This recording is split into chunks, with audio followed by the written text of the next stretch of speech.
twisted.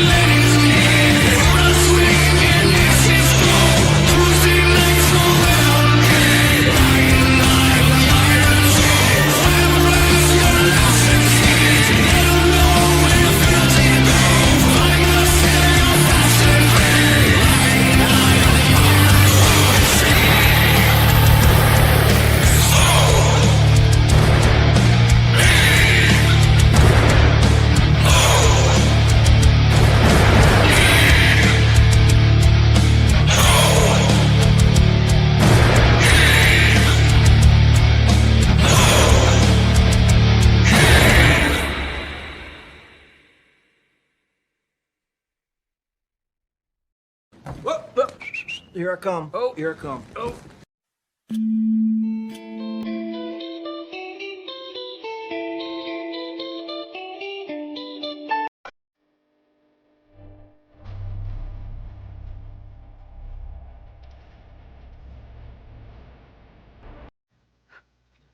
No.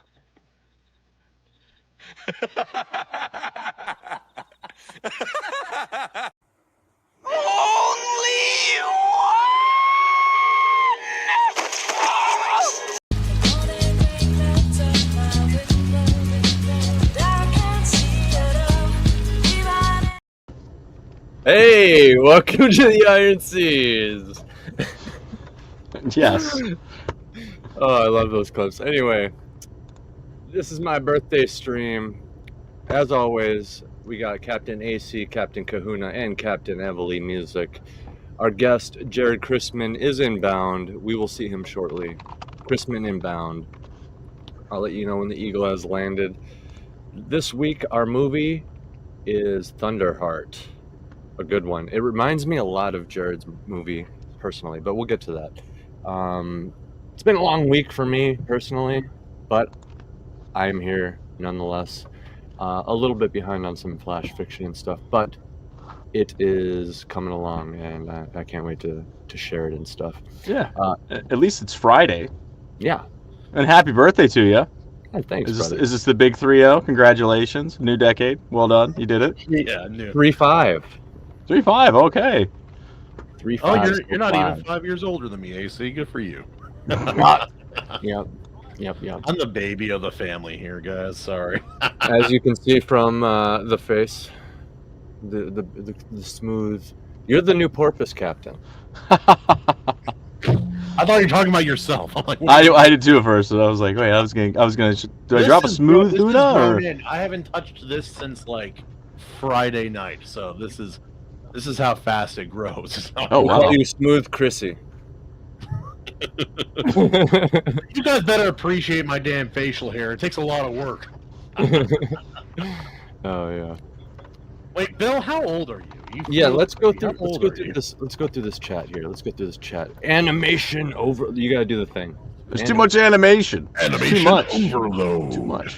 Our resident artist. He's been killing it every week with the flash fiction. It's true. He's been killing it.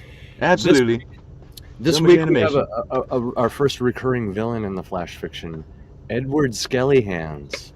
I know, I did very good with that name. Very good with that name. And you know who did even better was Animation Overload with the design. It was so good. He just simply took the name, because I haven't even shown these guys the flash fiction yet. But he just simply took the name and just like drew some of the coolest shit. I might actually have to pull that up later if we need to, because that it's like one of my favorite things I've seen actually. It reminded me of. Are you bringing it up? I later, unless one of you guys are. But I was just gonna go through the chat here. Whatever. Go for it. We can pull it up though. We can pull it up. But yeah, like it reminds me of exactly the same thing that I can't remember which one of you guys said it reminded you of the dude from Aladdin. But yeah, that was me, and let's see here. I couldn't place it. He did look familiar. I'm like, where are they? I couldn't think of Jafar's name. It was messing me up here. Oh, it was Jafar? I haven't seen Aladdin in a it very long was time. Jafar in disguise. And in disguise, yeah. Okay. I don't know if it was like magic shenanigans or maybe that's what he really looks like, but Jafar and Drag.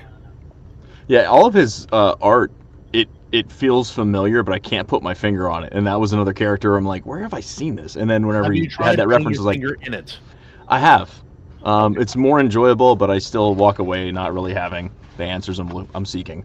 And it smells. Yeah. Yeah. As you do. I love throwing Justin for a loop. It's not hard. It's great. And the thing is, it's too late at night for me to be like quick on my feet or witty. I'm like, oh yeah, mm-hmm. I Yes, sir. had a lot of summoned energy for this stream until I started trying to set everything up tonight, and my computer stopped working.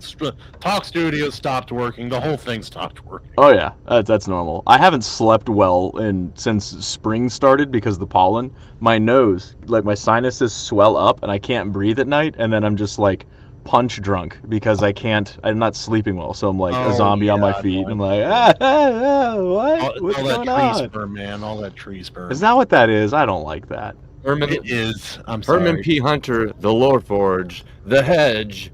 He says, "You're all still kids." He reminds me of Edward Skellyhands. Now you listen here, Bucko. Yeah. You gotta read about the Witchwood.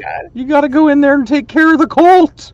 Every man has to fight his own cult with his flaming sword of righteous justice. Clean out the cult. That's right. You can't let Herodine do all the work.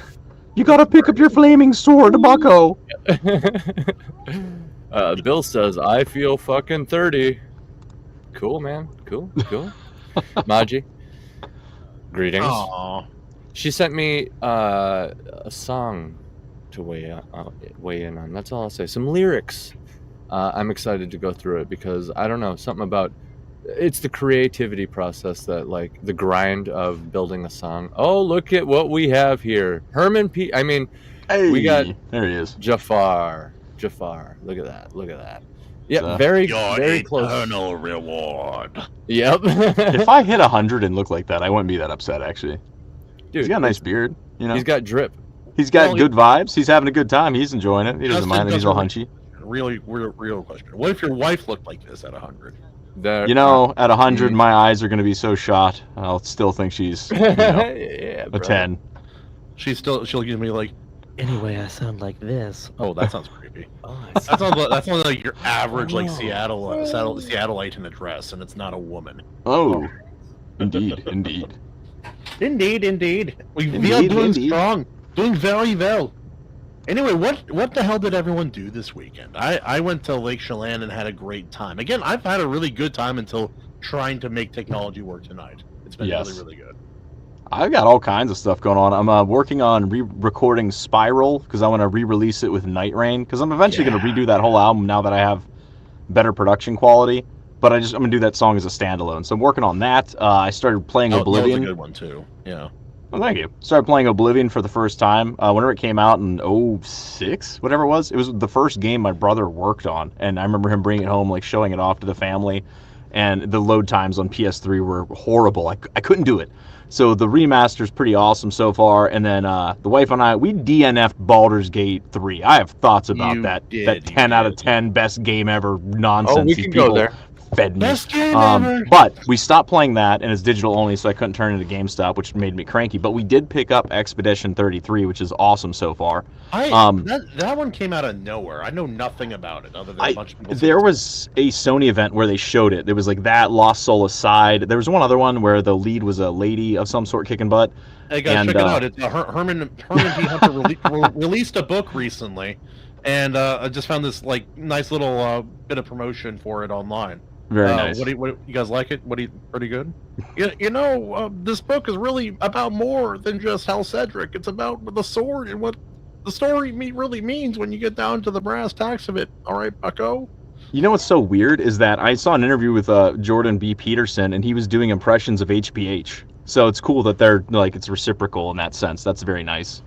Yes. Is this gay or something else? And I also started reading Book 3, McCoppin's Record of the Paladins. It's called I think it's Book of Ansice, but I like to think it's called Book of Anses. I read it with that kind of accent. It's the Book of Anses. Yeah, there's answers in that book. So I'm early into it, but man, holy hell, does it start off with a bang. Looking forward to reading the rest of that. That's good. I love his books. They're both really good. And I like the thing about books, especially, is if you don't confirm it, you don't know what a name set, like how it's pronounced most of the time if Yep. it's a weird name. Mhm. So I read this entire like quadrilogy of books when I was younger. I was like, yeah, the guy's name is Scene. Is it Sean? Obviously, it's Sean. Yeah. But Yeah, in I my know head, for like her name half is million words, it was Scene. So she's Sioban, not Siobhan. It's Sioban. It's Seriose, not Saoirse. I also read Herman P. Hunter's. His other book was finally on Audible with book 2, The Revenant and the Cult. Is that Terror the one in the that's Witchwood. Is that the one that's about Lovecraftian lobster cult that they have to go in and face their mom, and then they have to save their dad from the belly of the whale Leviathan? Yes, Bill that's Bill Armstrong nailed it. And the whale really comes. What it really represents is oblivion, as in the Old Testament. Yeah, it's a social commentary. I really enjoyed it. So if you I actually go pick it up. I actually like Jordan Peterson too, which is funny because we make fun of him all the time on this show. He's easy to make fun of, but that's not a bad thing. I mean, Yes, just If he came Not to my house, always. I'd talk to him at the door, but I probably wouldn't invite him in. I'd probably be like, no, you can stay on the stoop. We'll chat, but just- you're not coming You in. have a severe Chill, lack right. of Soviet era paintings on your walls. I know. Yeah. you can just chill right back there. But See, and that's why you're not coming in, Jordan. Well, that's like one of those things where I'm like, I don't know, man. I don't know. Well, that tends towards your leaning of conservatism. If you were more open to new experiences, you'd have a higher productivity of being liberal. Oh, Proluctivity, indeed. that's not a word, but anyway. It is tonight. liberals walking around are pure psychopaths. They Maji Chan says, "Man, I can't wait until you guys start teasing my damn book. Yeah, I yeah. can't wait either. I know I show up in there, and I'm a monster." And the legend of Shalar was way hardcore. No, you're not. Unless you live hardcore. Yep. Man, Oh, you guys need to do a I need song to for this rewatch now. that You movie. need. Yeah, we do. We need a duet where you guys go back and forth singing like that, and it's just like there's Dude, lots of I'll be Kyle fists. Gass. I'll be Kyle Gass all day. Oh, is I'll that be what that skinny was? Gas. Now I like it less. I'll be Skinny Gas. No. Well, no. It was we were Skinny Gas. referencing School of Rock specifically. You know, I've never seen that. I need to. I was thinking Dude, about that I was movie's thinking about that movie earlier today. that movie is legit good. It's I've heard very that. good, and it is everything they do in that movie is very morally questionable and illegal. Almost all of it. Oh, Yeah. okay. Like severe, like AC, you've seen it. You know what I'm talking about. Also, movie? there is a line, and it's properly reacted yeah, to School in of Rock. film, but it was. Hey, I know this looks bad, but I've been touched by your kids, and I'm pretty sure I've touched them. Oh my God, yes, The room I full of remember that parents. line. He was pretending, Dude, some of he that didn't pretended age to well. be I bet. a substitute teacher for like 4 or 5, like 2 or 3 months. Yeah, yeah, Oh, that's so bad, dude. yeah, yeah. I Dude, think it might be the age because I was young enough to kind of be Be right of the back. same age when that movie came out. Justin's a little bit older than that. Which movie? School of Rock. Oh, School of Rock. Yeah, I missed it when it came out. It was one of those ones that people were talking about, and I saw it, and it's the kind of thing. It's like we're gonna play rock, AC/DC, and I was like, I had my AC/DC phase like a long time before that, so it happened. I'm like, maybe one day I'll check it out, and then I just never got around to it. And my buddy gave me a copy of it years ago, and like a lot of movies I own, I haven't seen it. They just sit on the shelf. And I have this problem, and I'm sure you do this with any streaming service where you're like, I'm going to sit down, I'm going to watch something. And you start going through and you talk yourself out of everything. And chances are, if you just pick something and put it on, you'd end up enjoying it, be entertaining enough. And Or you'd be entertained by how bad your choice was. My dad and I do that fairly often. Sorry, say again? Your dad do what? Mariano? Either that, or you'll be entertained by how poor of a choice you made. Oh, I see what you're saying. That happens sometimes, but I feel like with the movies I own, I buy them because I'm like, I either like that movie, or I think I will like that movie, or I do want to watch that movie at some point, and I just never... I grab it and I'm like, oh, I'm not in the mood for that, and put it back. I'm like, I'm not in the mood for that, and then I end up watching something I've already seen before, and that doesn't get me anywhere. Also, we're not going to ignore Bill's comment here. Liking AC/DC is a phase? Question. Yeah, mark? I mean, I still like them, but it was the kind of thing that I basically listened to nothing but their catalog on CD for like all day, every day. I probably from like 5th grade to 7th grade, it was mainly just AC/DC. I saw them in concert. did and that someone was say it. AC Oh no, AC/DC. Sorry. Yeah, we did though. Technically. Wasn't that Little your late. name? By the Wasn't that way- your name in something? AC no DC. AC no DC. That's a good one. AC, I like your Jordan Peterson because he sounds like he's like he's losing his mind, like he's just fried. Like Yeah. It's just at wit's end. he just got off of the pills. Yes, DC's fresh off the. Yeah, Whenever and he it's said like he- when he needs sleep too. Like that. I was gonna that's say good that one. one time he's like, "Oh yeah, I didn't sleep for 30 days." I'm like, I don't know that you can Time, do yeah. that, but that's what you sound like. You sound Yep. 30-month-long sleep deprived 30 days. Jordan B. Peterson. I'll share it on stream for those who Congos. missed this beautiful image here. Familiar. But Justin asked me earlier if these people were who he thought they were, and yes, this is I shared this thumbnail on the Discord earlier. Yeah, here we go. The background is an AI picture someone made of Asmongold and Hassan. Oh, it's Piker, AI. I thought I didn't know it was AI. You can kind of see the hand here. They are both pregnant in this fake AI recreation, and it's horrifying. No, I see. No. Finally, a car specifically for lesbians. Anyway. Swing, swing. Shwing. Yeah. Anyway, that video will come out. It's a short one. It's not that bad, but I've been trying to make videos that specifically will catch people's attention, and I'm doing a little bit to inflame some of those ideas, such as the Razor Fist China Littlefoot journalism. Fucking thing. I don't remember those movies at all. I just remember The Land Before Time, wasn't it? It's a kids movie, but then the meteors so erase sad. all of the dinosaurs. Like, doesn't it have What? a brutal ending? His mom dies in the very beginning, and then he is depressed and hallucinating. It should have been me, not him! Yeah, pretty much. Okay, so it's Bambi, just different. Oh no, it's way more sad than Bambi. Oh my. Like they dwell on it. Like these kids are all alone and they're all dying, and they all have different PTSD kind of things, and then they eventually get to the Great Valley. Yeah, that's great.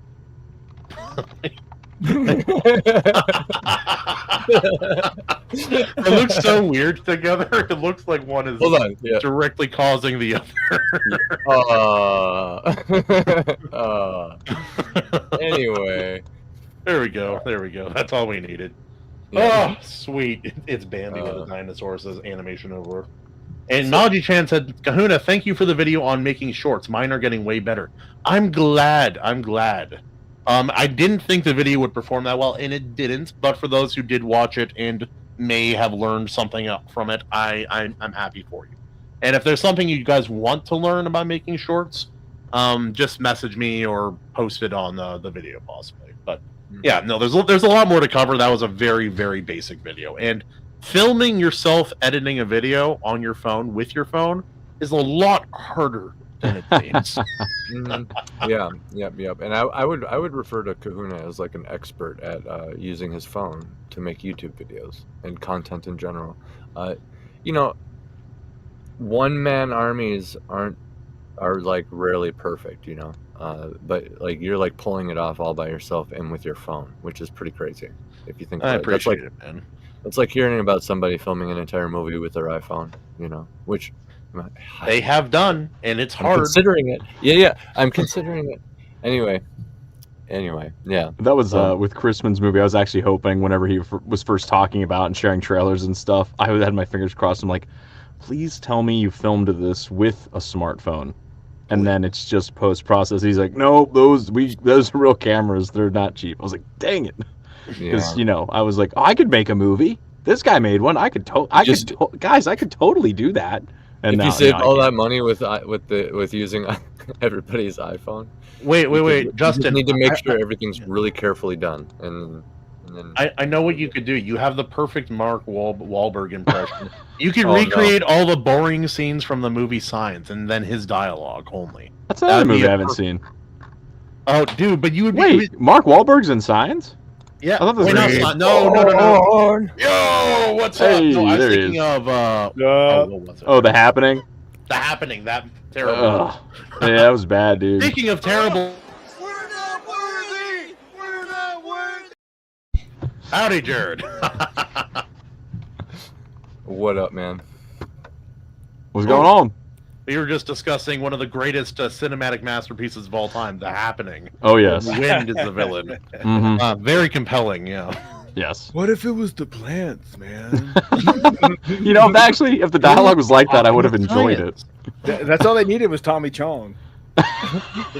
Do you guys remember there's like a 2 or 3 minute hot dog monologue in that film? Is it really? Nope. Yes. There's Oh, the guy, wait. he's like, Yeah, he's just like talking about hot dogs and how yes, I he's remember that now. relating it to the situation.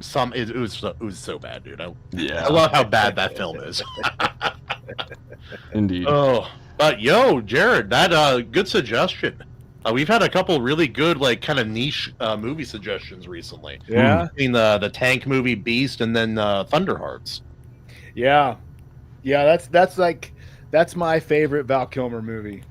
Mm. Ooh, Like, favorite. in terms of where Val Kilmer is the name above title, like that's my go-to for Val Kilmer.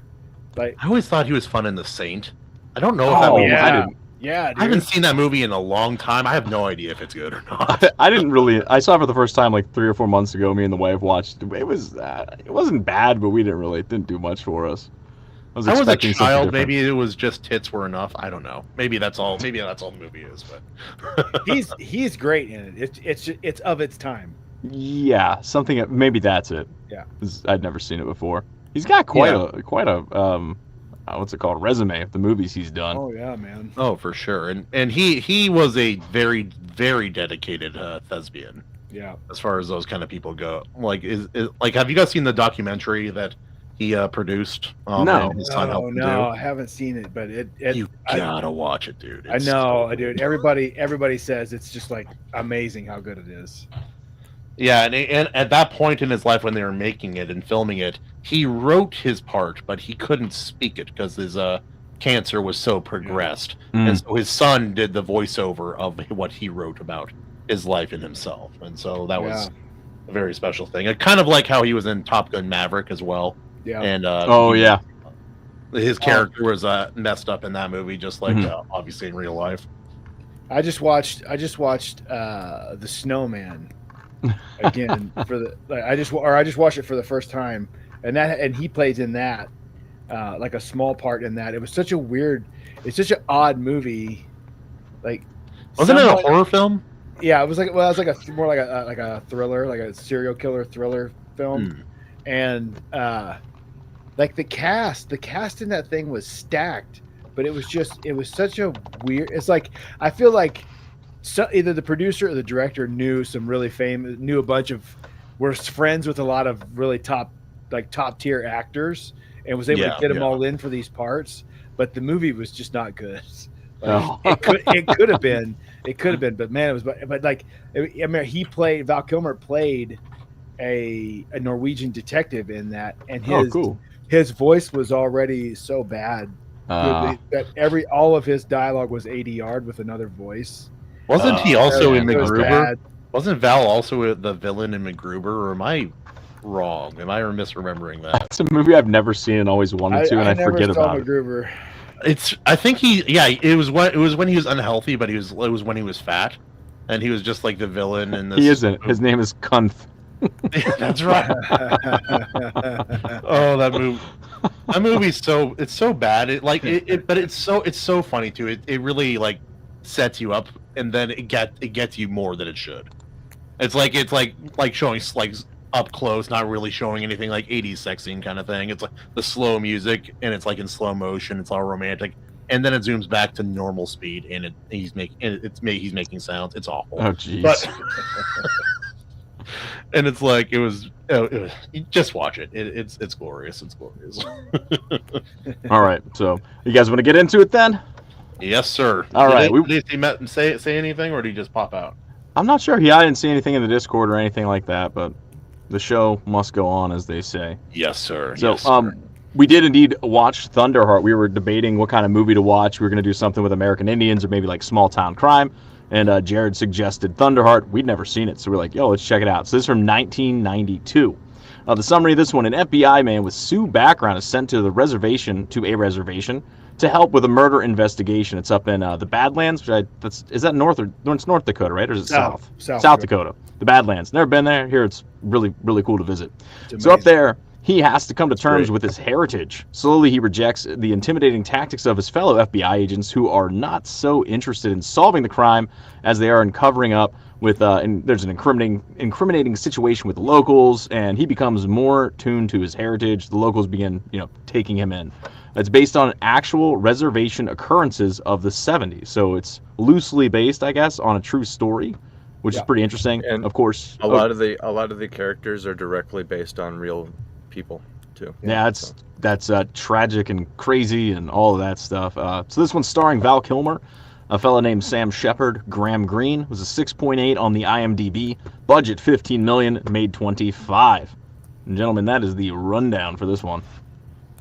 Nice. Sweet. Mm-hmm. No, I really enjoyed this. I don't know if I know AC and Justin haven't, but Jarrod, no chance you've read any of the Longmire mystery books, is there?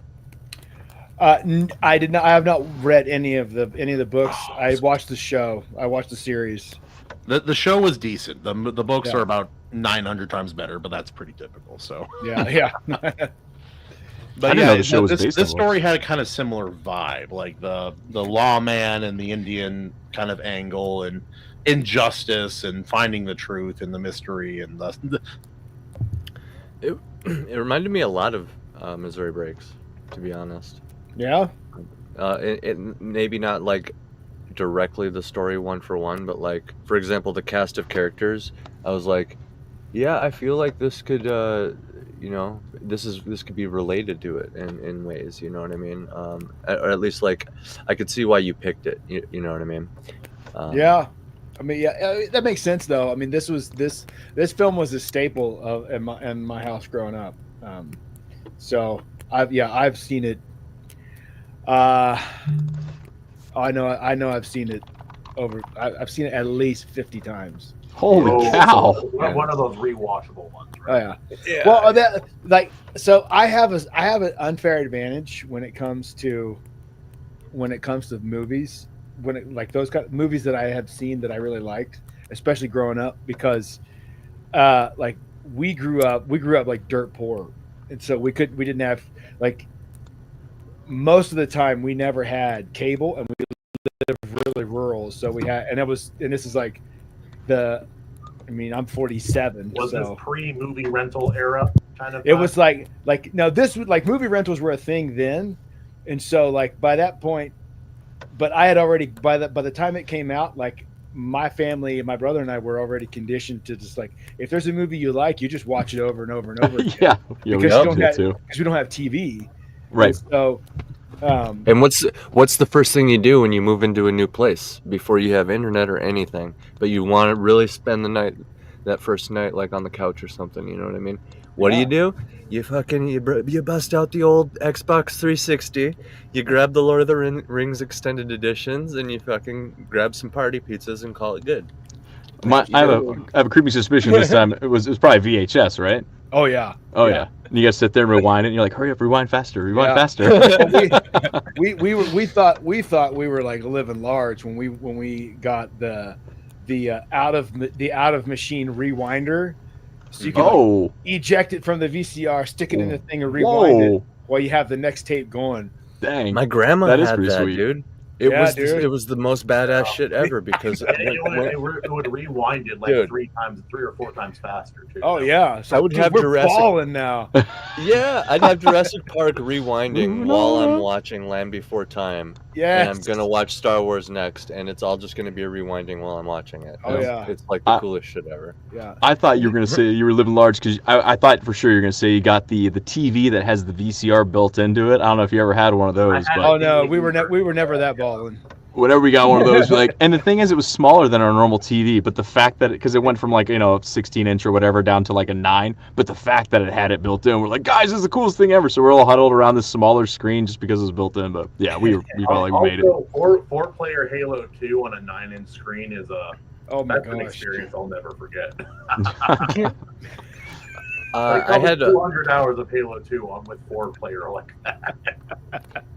There was a group of buddies I knew that like rented out a movie theater for somebody's birthday, and they played Halo on the big screen in a dang. theater, dude. Oh, Yeah, That's pretty cool. that'd be so fun. I didn't know that How was an could you option. not, dude? People already got mad at people for screen cheating, but like yeah. if you could somehow link up all the individual theaters Oh my gosh. together in like we'll call it the brain, which would be up in the projection room, right? Because that's where they're all linked together anyway. Yeah. Sure. Dude, think about it. Everybody get your own movie theater. Maybe like each team in a different theater, like teams of 2 or 4. That'd be so cool. Taking like 2 years back then to figure That'd be out so how to fun. do. I would You guys pay do just it. to sit and watch that. Yeah. Or just go through and document it or something. Like, yeah. That would be cool. You'd almost have to document it. Yeah, I can't imagine renting a movie theater can't be cheap. No. But it's not. People usually kind of work things out like that, but you can't do it now. It's cost so much money now. Yeah. Which You does might be make able to- sense because they're not that busy most of the time now anyway. So, I mean, Maybe then. I mean, you find the right town. You know, find the owner. He's just a normal dude or something. Just be like, "What days are you closed? Oh, how much to just like rent that out for me and my buddies to play Halo?" Yeah, you have those independent where theaters. Maggie lives, her theater, if it's still around, it was privately owned. Maybe something like that was possible. But it's like, Right. I don't have a reason to go to the theaters most of the time. Last 2 times I went to the theaters were for Sonic 3, which was awesome in theaters. It's a good one. And then took my kids to see King of Kings for Easter. So That's a good one too. that was a good movie. Both good reasons, because King of Kings ended up destroying Snow Woke. Just annihilated So what? Snow White. White. Yeah, not Snow White. Not Snow White anymore. Hey, doesn't look very. Anyway, thankfully, we don't have to watch movies like this. There's a certain charm to watching them on those smaller screens, but TVs nowadays, you can get big ones that are fairly cheap, and I assume most of us have, medium-sized to large-sized TVs that are better quality picture, and it's great because to see a movie like this where they're filming the landscapes. I'm not a desert guy. That like dry terrain doesn't really do it for me.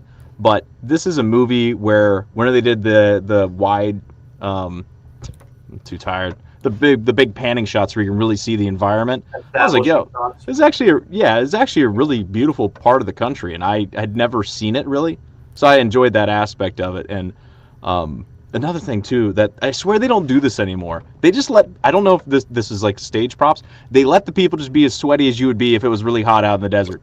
It's like Val Kilmer's always like.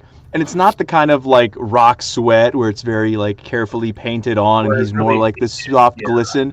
They're sweating like pigs, like nose, all of it. Their dress shirts, the pit stuff. Yeah, underneath of your chest. I'm like, yes, they actually look like they're just like, yo, it's hot out there, go sweat. And it had a certain level of like dust and grit and realism in that, which I appreciated as I was watching, and I noticed it. Yeah. Yes. A lot of that's from Roger Deakins. Like, he is an absolute legend when it comes to like cinematography, and like it shows, like it shows in that film, like in any of his films, but like that one, just like any of them, it's just like he kept what he's able to do with just the visual storytelling is like he's top tier.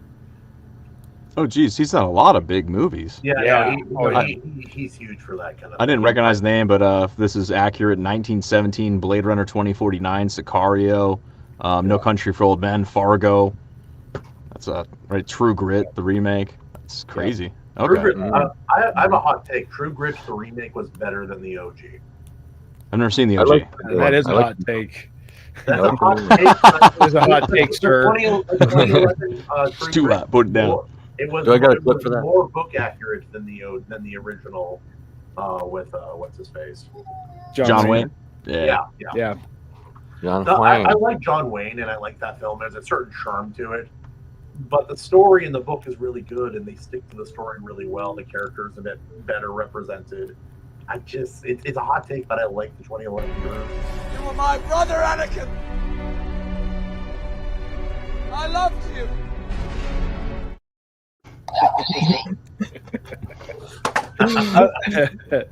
But I do love the one line, Jeff Bridges' one line in the remake when Matt Damon's character had talked about, was like, I would have hit him if I'd had a rock or something to rest my gun on. And he said, "You could not hit a man at 300 yards if your gun was resting on Gibraltar." It's satisfying. It's like, Those are good. Those are savage lines too. Also, the weird like dick measuring contest in front of a 13-year-old, 14-year-old girl. I'm like, what are you guys doing? yeah. But that was something I appreciate about Thunderheart, the movie in general, is the way they portray the Indians. Because the more modern a movie about Indians gets, or a TV show, for God forbid, and the Indians are portrayed in a very specific niche way that isn't representative almost at all of real life. Thunderheart felt much closer to reality, especially at that time. Yo, what's up, Catherine? Yeah, weird calling her Catherine. That's one of the reasons why. That's one of the things I love about this film is that it is a very honest and it's just a very honest depiction of natives.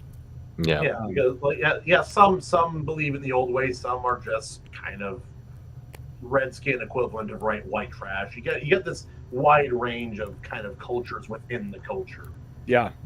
And it's weird that they all kind of seem to have an understanding of their life and one another. Yeah. And it does seem like its own world a little bit. Like if any of you have been to a major reservation, it can feel like a different world a little bit. Yeah. I've been to that reservation where it was filmed. Oh, really? Yeah. And I think that film is based on the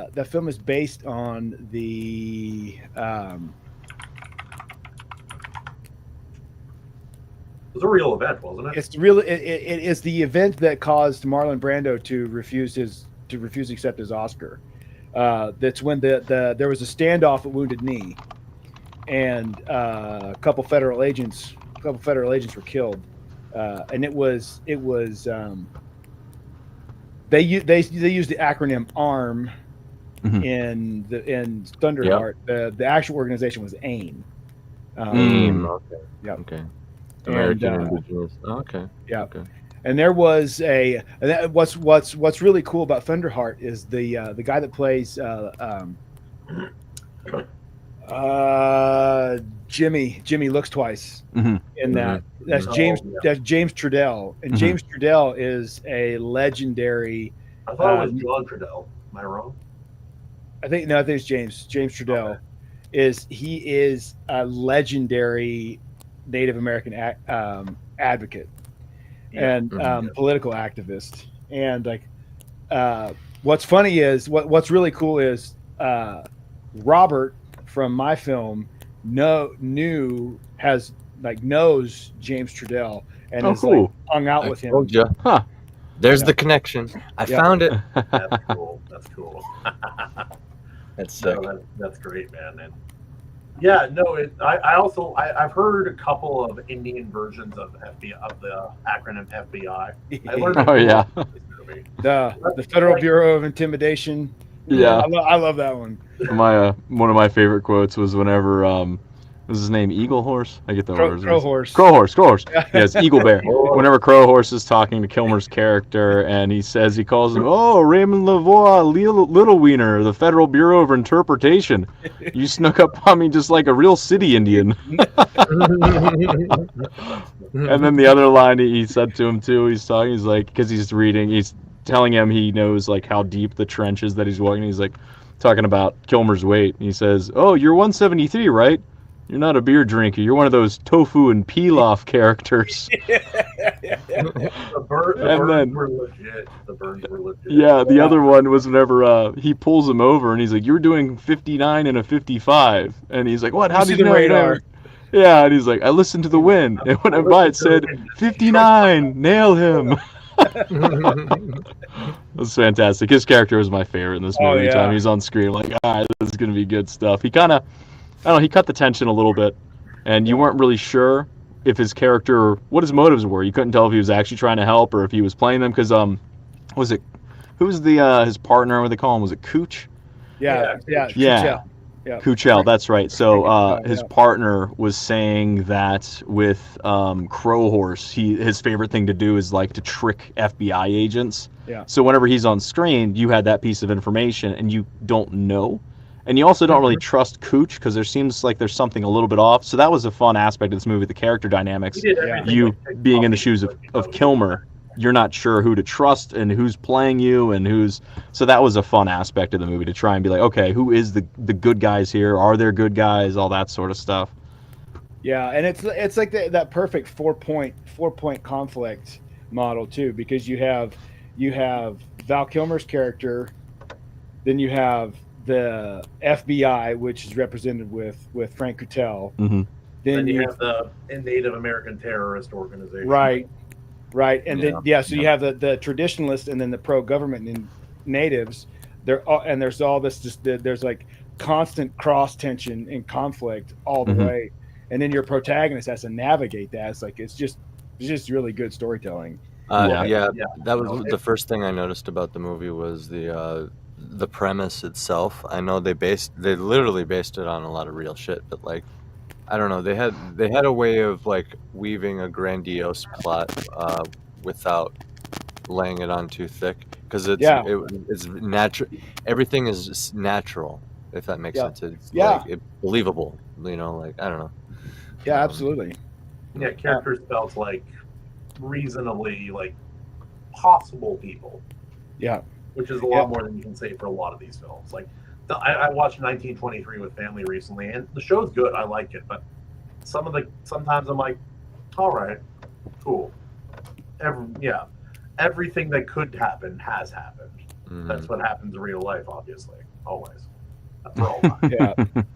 I don't know if you guys notice this, but like, I seem to just notice. I notice it more and more. It's just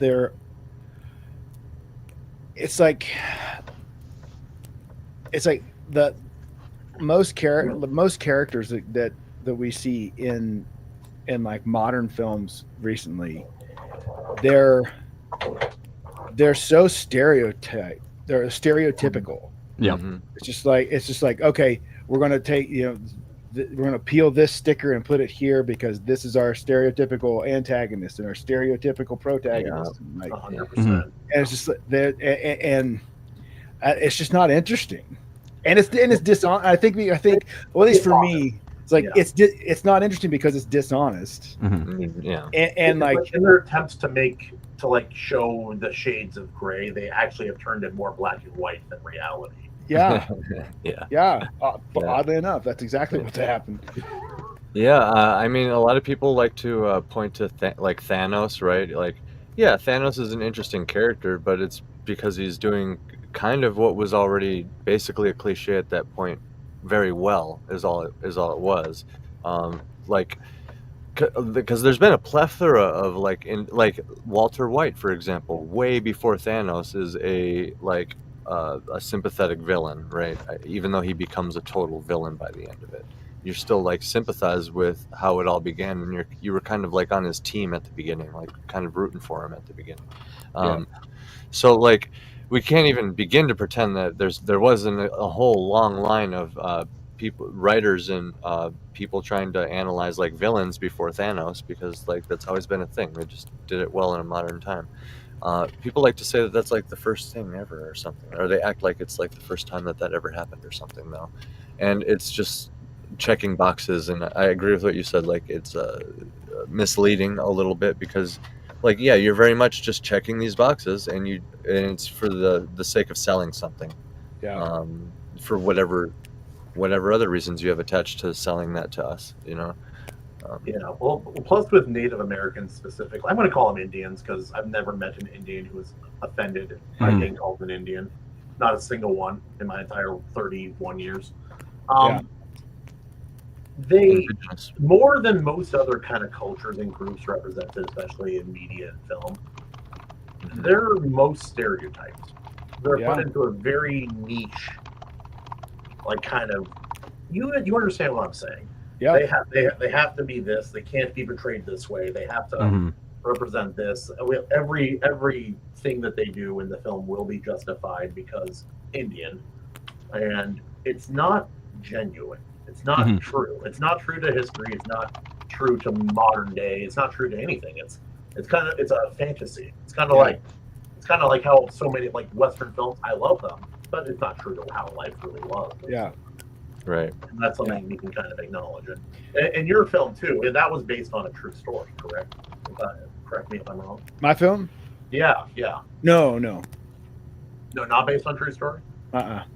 Oh, well, it felt like it could have been. So, Well, was it like a fictional narrative placed within a real setting? No, I think no. It was a real narrative faced in a fictional setting. Ah, there you go. It just happens to be like an alternative history. So like with ballad, it is like ballad is an addiction and recovery allegory sent to a Western in there, and it is. I mean, it seemed like the most fun way to tell my story. yeah. And so that's my story, just really stylized in a Western film. You know. And I appreciated that about like we weren't here to talk about your film specifically, but I'm going to anyway. I think my favorite scene from your film was the nightmare scene at the fire, where they're both like taking shots back and forth or swigs back and forth, and it's not showing his face, and it's really mysterious and it's interesting, and that scene is where the whole theme of the movie really started clicking into place for me. Was right during that scene. I'm not sure what about it set me off, but yeah, no, I really enjoyed that scene from your film. Cool, man. Thanks. I'll be right back. Sure. See you, buddy. All right, now that he's gone. That open season. Bye, buddy. Yeah. One thing in this movie too, and I'm sure whenever you were making your film, you had to keep these things in mind. Although you guys a little bit more limited resources to make these things happen. But talking about like the realism of the characters and the believability of them, and not just being flat, even in terms of the production of it, it wasn't like I felt like, and this is a con that I'll bring up at the end, and it's like a con. The movie's a little bit long at times, and some of the scenes they feel like they're almost dragging, but at the same time they don't, because that's sort of how the scene would unfold. And a few that come to mind were the one where Cooch and Ray are in that bar and they're getting a coffee and they're having a conversation, and all of a sudden a fight breaks out in the background. But the scene isn't about the fight. It's just that, there might be a bar fight when they're hanging out, and it just happens, and it's just a thing that helps. A bar fight on a res? No. Weird. It's just like sets the stage, and that's that. It happens back there. I was like, oh, okay, that's just like one little thing. They're painting a picture of like, there's some rough stuff that goes on in this town. But then they're talking, and then the waitress comes over, and in the middle of their conversation starts filling up their coffees. It's like, yeah, that's what would happen. They just come over and they just fill up your coffees. They won't be like, do you guys want more coffee? And it wasn't about her being there as a character so much as that she made the world more three-dimensional as they're having that conversation. And then other little things too, like the grandfather character, after the FBI comes to get Jimmy looks twice, and they rough him up and they break the grandpa's TV. Yeah. And then the grandpa's talking about Kilmer, and he gives him some speech about like going where it began and like cryptic and all this, and then he like shifts gears and he's like, they broke my TV. Like little things like that. Yeah. I'm like, yes, it just makes the character so much more well-rounded, and I really appreciate that attention to detail that is throughout this movie. Yeah, and also like a lot of reservation Indians, even if they are reasonably, a lot of them are very, very poor. And so it like replacing a TV isn't just like a snip snap kind of situation, maybe for that guy as well. And this took place in the 70s too, so that's even a hotter commodity to come by. Yeah. In color. I love that well, the first time they leave old man reaches, and they leave his place, and he's and Graham Greene is telling Val Kilmer's character, telling Lavoie, is like, what he said. He's like, he said you got to listen to the wind. And he said, and also listen to the water. And Val Kilmer's like, listen to the wind, listen to the water. He also said, don't trust Mr. Magoo. Yeah. yes. I forgot about that line. That was great. That was a great He's line. like, you can't trust him. He's crazy or something. I was like, that's awesome. I like, too, that it drives me crazy. That's one thing. Like, we watched The Beast last week, and they had Russian characters in it, but they spoke in English and with a regular American accent. But the I forget the Afghani dudes actually spoke their language, or the one guy that was with them spoke with an accent. So the accent was cool. The Afghani guys speaking their language was cool, but the Russian guys speaking perfect English was weird. And in this movie, I like that whenever back then what they just did would they would just pick like, all right, these guys we're going to spend a lot of time with them. One group has to speak English. They could, but Russian accent. But I appreciated in this movie that the Native American, whenever the grandpa was talking, he was speaking in his native tongue. Yeah. I like whenever they do that. Again, it makes it feel real and it adds to it, you know. Yeah. So I appreciate that. Fun fact, because so this film came out after Dances with Wolves. Yeah, so, that woman, the woman in that movie is probably dead by the time this came out. Because that old woman was like the last one who could speak that specific dialect of Native American. Right. Language. Well, what's special? So, yeah, and so Graham Greene is just coming off of his Academy Award for Dances with Wolves into this, so like he's like just killing it, and like I love Graham Greene, and I think he's awesome in this movie especially, and like the difference, one of the big differences is, and I found this out from a Lakota man that I met years later, and he said, and so. The native Lakota tongue has a masculine and a feminine. Kind of like Spanish? Yeah, but even much more pronounced. And so if you notice in Dances with Wolves, there's a lot of yellow, high yellow, yellow, a lot of that. And in the Lakota community, they called that film they called those the Lala people, because the E-yellow, all of those L-os, the I-yellows are from the female dialect, because they had a female dialect coach. And so all of the even like legendary like Floyd Red Crow Westerman, who played Ten Bears in Dances with Wolves, is still speaking the female dialect. But when you get to Thunderheart and Sam Reaches is speaking the male dialect. It sounds there are words you can tell it's the same language, but it's like it's like a different dialect. But it's just he's just speaking in the male tense. And, which like learning that years after I'd seen both films was like, oh, that's so cool. Yeah. So obviously I go back and I watched Thunderheart watch it again 3 more times. Oh yeah, it's great. I love the scene like with they made a real attempt in this movie, which is more than I can say for like there are modern movies where they kind of like Moana from Disney. Mm-hmm. It's really more Samoan culture that you're seeing, a little bit of Tongan, and then maybe a little Hawaiian, but it's mostly like Samoan culture. I'm like, fine, cool. I know better. They won't know better, but I will. Yeah, that attention to detail was definitely appreciated. Another scene that cracked me up with the grandpa, who is probably my second favorite character, is Crowhorse is telling him like it's typical to like make trades or whatever. Yeah. And so he takes Val Kilmer's Ray-Ban sunglasses and he just gives him a rock. And I thought that the rock was going to have some significance or be like a clue. Nope, it was just a rock. It was just to be like, so this grandpa's watching Mr. Magoo and he's playing tricks on him. There's something to at the end of that conversation. I can't remember. It reminded me of you must give him tobacco. Yeah, too. The movie with Bill Murray where the Japanese guy says the sentence that's 1,000,000 words long, and Bill Murray was like, "Oh, what did he say?" I'm like, "Oh, he said thank you."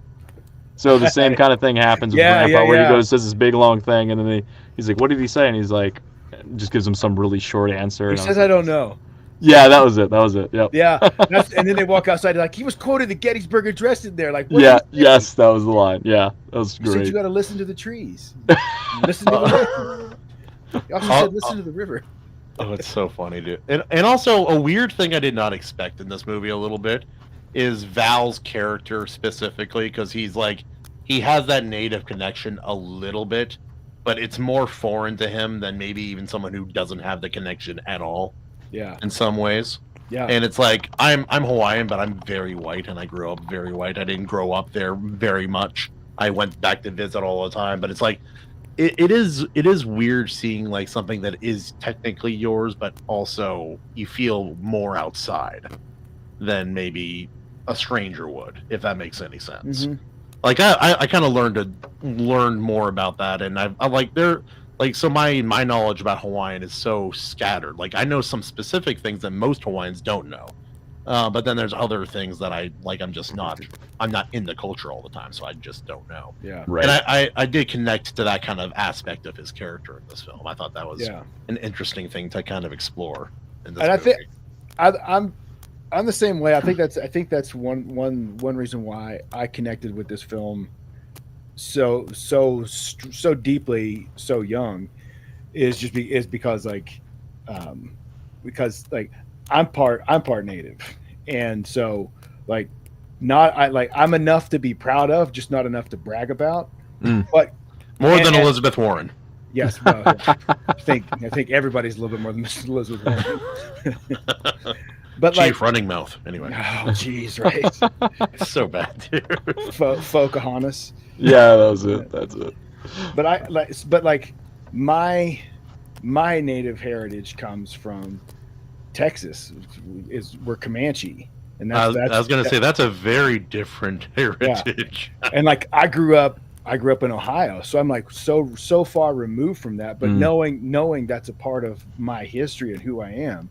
And so, like, connecting with Val Kilmer's character in this film was just like a fish to water, is because like the difference is like he was ashamed of it because of his father, whereas it's like I'm so thirsty and curious about the knowledge and the history of it, that was like this film and some of those like really authentic Native films were like that.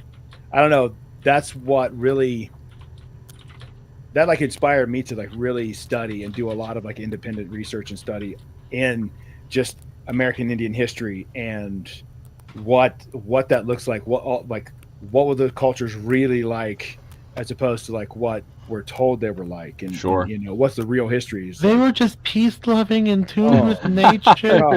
Everybody got along. There's no tribal rivalries. Everything was great. I'm from the Pacific Northwest. We had the most peaceful Indians on the continent, but I have a theory about that. I suspect that they were just as war hungry as natives in other parts of the country, but they had an agreement not to fight when it was raining.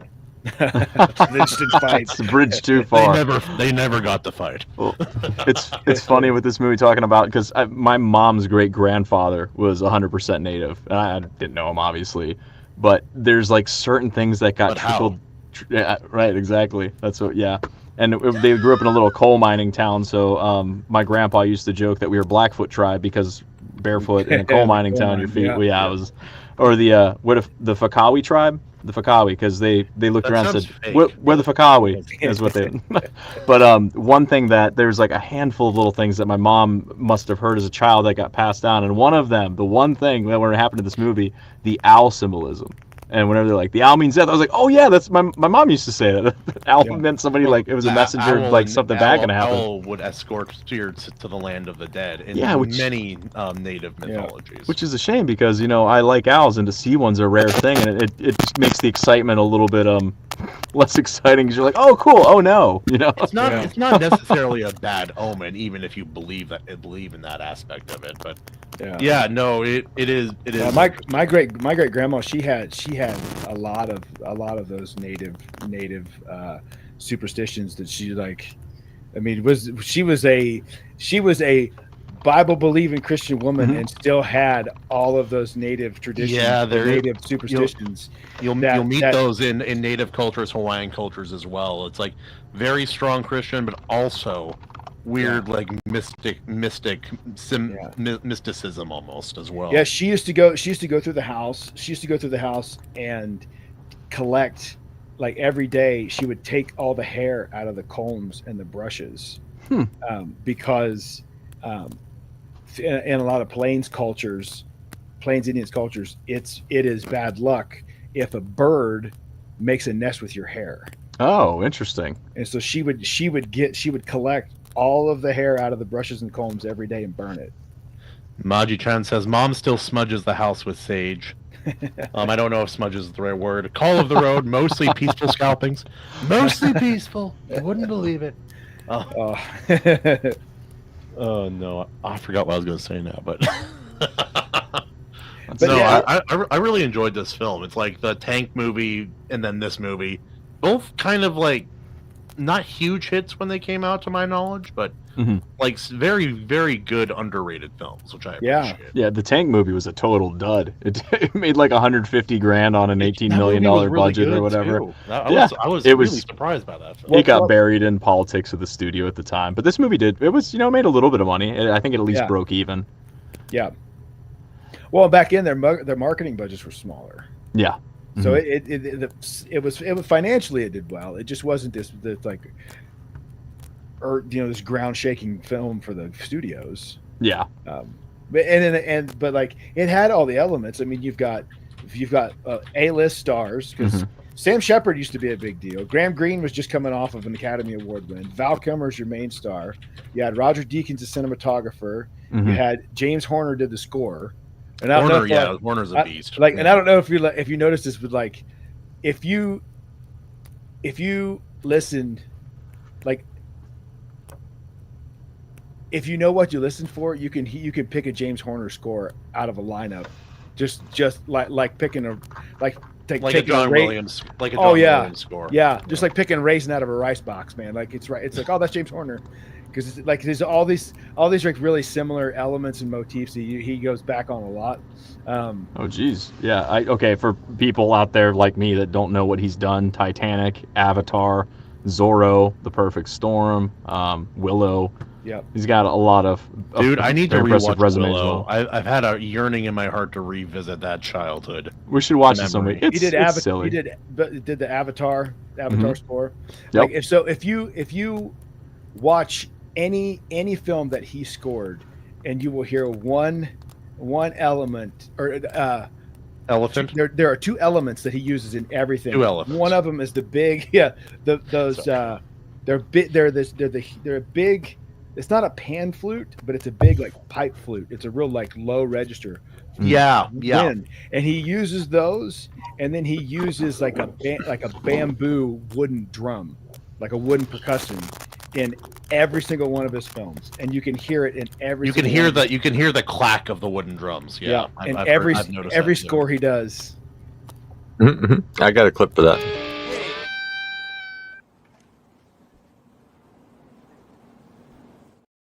Stairway denied. Yeah, this movie had the good music. It had the cinematography. It was pretty jarring at times too. And talking about like it feeling pretty grounded in the depiction of the characters and the events. There's a couple moments in it, man, that I was like, holy crap! Like whenever the drive-by happens, he's going to visit the teacher, and that kid gets hit. Kid gets shot in the arm. I was like, no, like this is not good. Like, and it's just a movie, but. And knowing it's based on real events makes that all the more tragic. But yeah, whenever even though it's a movie and I'm sitting there and I know it's fake, it's still, it bothers you, So that scene was pretty intense. And even the car chase, it wasn't this like Hollywood, hitting a ramp and going through a sign, and like it felt like a real car chase, how a car chase would unfold with the, just the way the cars are bouncing around and the dirt and everything. Rips it off the road and starts going right through the grassland. Can you imagine how pedantic this movie would be if they made it now? Ugh.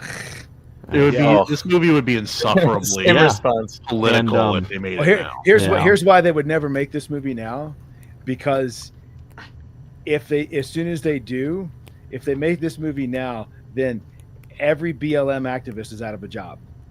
And every every conversation about reparations is out the window. And there's nothing to grift off of because, and that's the thing. Like, if you want to shut a race grifter up, like in 2 words, you need 2 words: Native American. Yeah, and they have nothing to say. Yeah, because they don't because they're just trying to erase natives from history. Yeah, but have you heard modern people talk? I heard a guy recently call Israelites neo-Nazis without understanding the problem with the Holocaust was bad, but we don't like Jews. It's like wait, he literally Hitler. Also, the Israelites are basically neo-Nazi, and they'll say that 2 sentences apart. I'm like, yeah. All right. You sure it is interesting, even with like DEI hirings and things of that nature. I don't think Native Americans have gotten bumped up on that list in terms of priority hiring. I mean, maybe there's a couple that have gotten jobs from it, but it's not like a forefront thing. And you would think, to your point, there's always they should be higher up on there. Actors and actresses who get a lot of roles. Like anytime there's an Indian in a movie, they'll show up.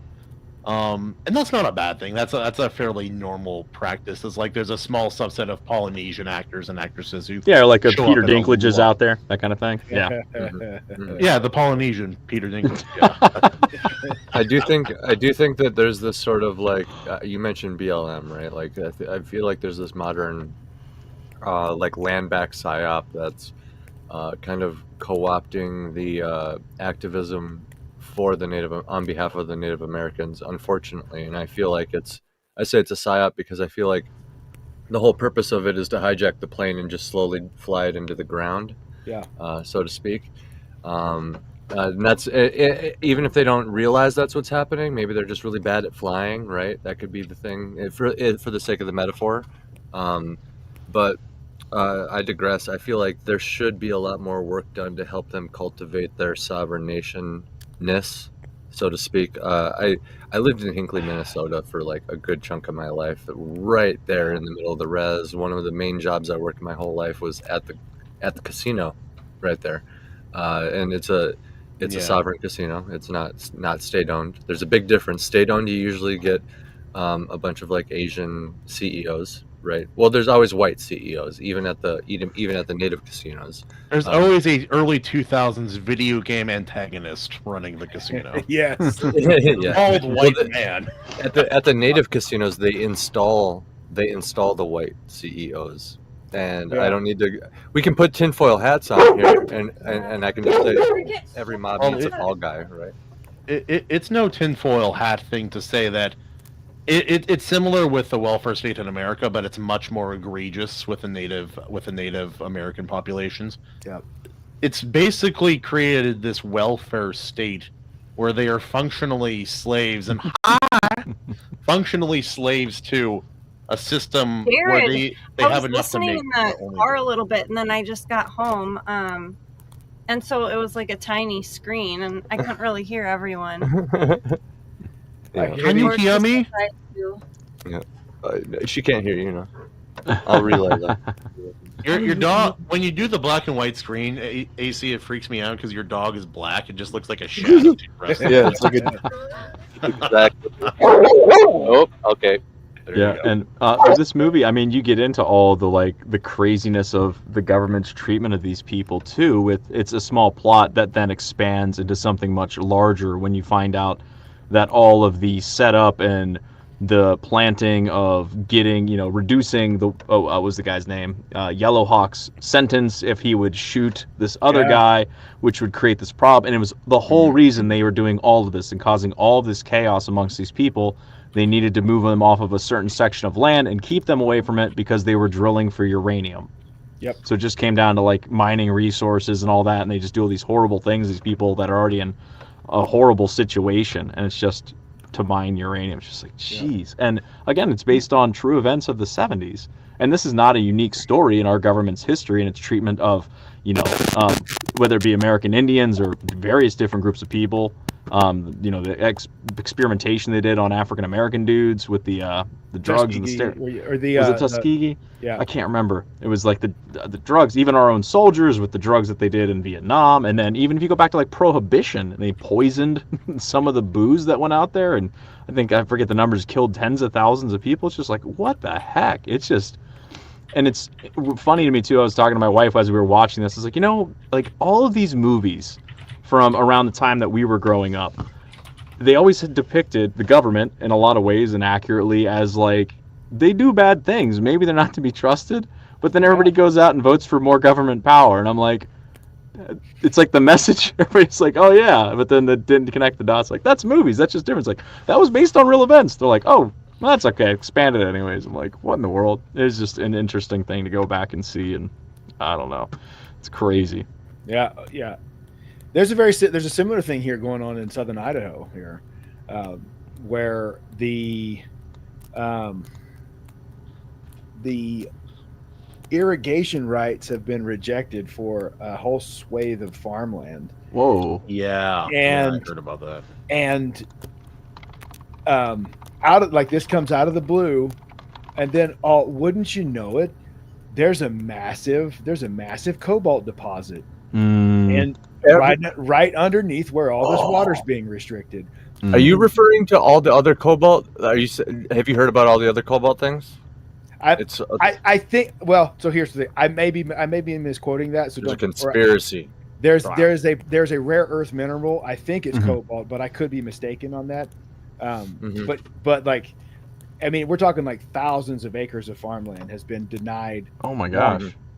Water. This is Herman asks a critical question. Drilling for Uranus? Did I hear that right? Yeah, that's, you can know. Always Herman. You don't have to drill far. It's wide open. This ties in. This is why everybody, why a lot of people think that what country, Carolina, South Carolina or whatever, that was hit by the flooding, why they didn't receive aid is because they got to let all that get really messed up so that they basically have what is it called, marshal. They'll basically have a marshal excuse to come in and just confiscate the land because it's a hazardous place. Here's a bunch of money, go live somewhere else, kind of thing. And it's the same kind of with California. California is interesting though. The fire, for example, some people think it was like Hollywood elites covering up Diddy evidence. Other people think that it's what I'm saying, where there's like minerals or something, or maybe they want to like decrease the value for whatever reason. There's like always some sort of political bent to it. But if you look at a lot of these recent disasters, especially the ones that are mishandled, it always turns out that there's some sort of crazy amount of cobalt. It's always freaking cobalt lately. But like, yeah, usually some sort of rare earth mineral, like you're saying, or something that we wouldn't even think about at like 50 to 100 years ago. Wouldn't, just build a town right here. Who cares, right? But yeah, the shit gets dark. So it's pretty crazy here, and you bring it up from your own, I don't even want to say rabbit hole, but it's like you're popping out of your own rabbit hole. Like, and I'm like, I didn't even know that one was over there too. It's like, damn, dude. It's kind of tough with the Indian situation as well, because I've talked to Indians and non-Indians involved with the tribe about this. We don't really know what to do to fix the modern problems facing people in that demographic. Like there, like some things are more obvious fixes. Like the dependence issue is a problem, but then you look at there's a couple of statistics that they put together a while back that were pretty shocking.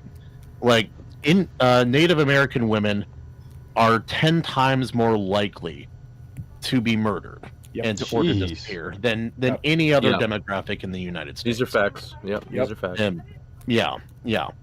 it's they say that a study a while back for over a 25-year period said 84% of all Native women will experience violence in their lifetime, and fit with 56.1% facing sexual violence. That's just cases that were what's reported. That's just what's reported and was brought before court. And so it's like there is a pretty serious problem going on. Yeah. Oh, It's even get like the more you look at it, the worse it gets. Too. Some friends of ours, they live in Alaska. Oh, Alaska's boned, dude. And they were foster parents for a family of 5 kids. Like mom and dad both like crippling drug addictions, both of them trouble with the law, and they had to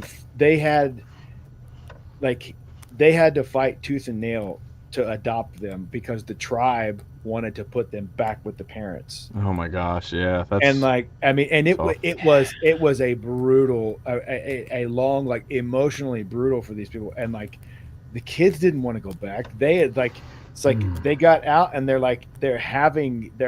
so like, oh, there's a world that exists off the res, out of the tribe that offers me something that I can live for.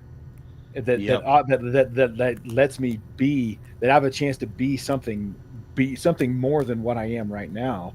And they had another little boy that she was the only, like from a different mother, and our friend was the only mom this little boy ever knew, and they took him.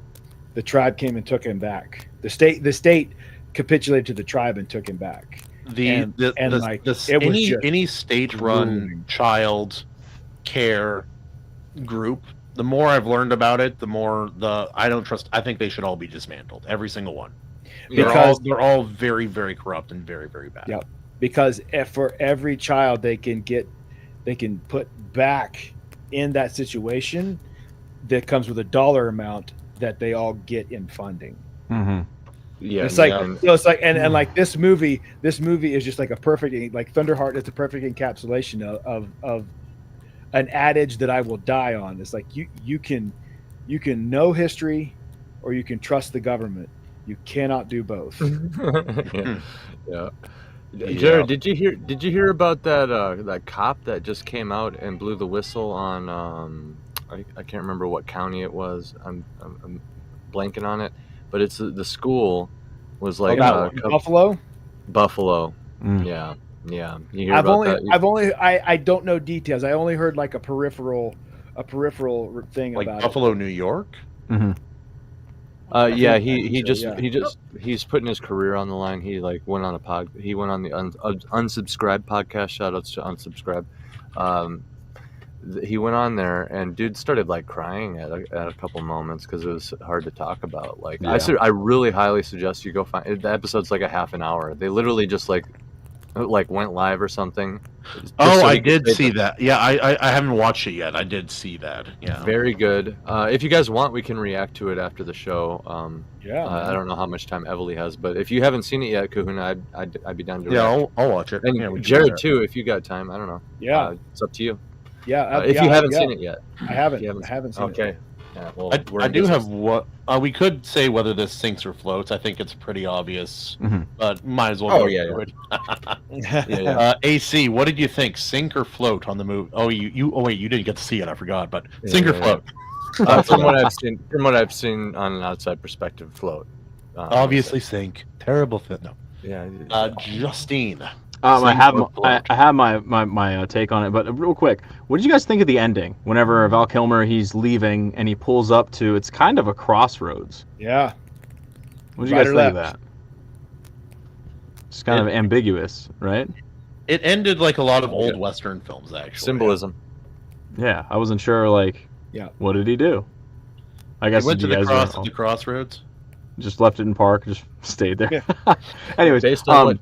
Yeah, there's a lot of good stuff here. The pros I had, it's 90s vibes for days, even though it's set in the 70s. It's supposed to be 70s events, just like the music, the outfits and stuff. It felt, of that time period, which is nice. Even some of the score where they have, I don't know what to call it. I call it X-Files synth. It's that specific sound that was on every show where they need suspense back then. It's got that. I love how sweaty everybody was, and that is a representation just of the realism and the roundness of the characters like we talked about. The action is good. It's intense. There's some serious suspense.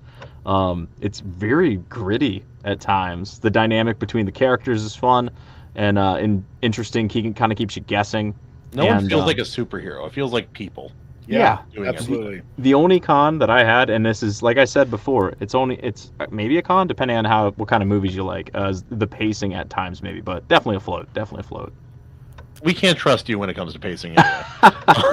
Jarrod, obviously, Wait, why Squirrel. why can't we trust Evalie on he doesn't pacing? like Rocky, and he doesn't like movies where bad things happen to people. That is a misrepresentation of my. You know that's true. It's not that bad things You can't don't happen. like Rocky, Justin. It's his character's kind of weird and it's a little long. Kahuna, I thought you were gonna say it's because he watches everything in 2x speed. So literally, 1.5. This is what he does me 1.5. so dirty. Justin up here, there. He watches me at 2x speed, and it makes me sound like Ben Shapiro. My time is precious, Mr. That'd be Kahuna, awesome. It's really bad, dude. But Jarrod, for you, I imagine it's a float. He suggested the movie, watch it 500 times. And... Yeah. Oh yeah, this is a floater for me, man. All right.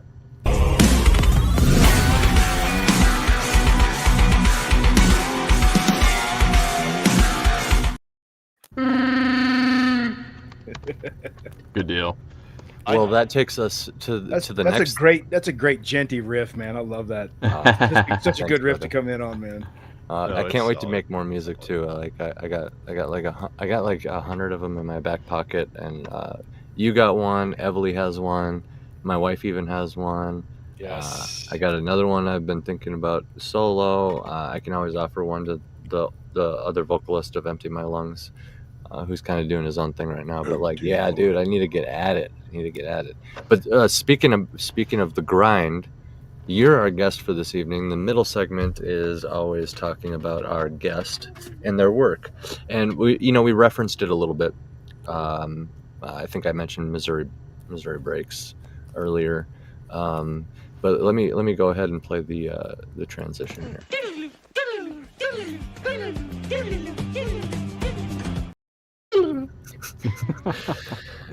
I got to use the clips anyway. So tell us what you do, who you are, shill as you will, shill as to I the will. kingdom. Yep. So my name is Jarrod CHRISTMAN, and I am a storyteller. And my most recent story has been in a film form of. Excuse me. Oh, that. Is it sliced? Oh, the old bubbly. There you go. Bubbly. The bubbly Mr. sneaked up on you, CHRISTMAN man. with his bubbly. Oh man, that was snuck up sideways, man. So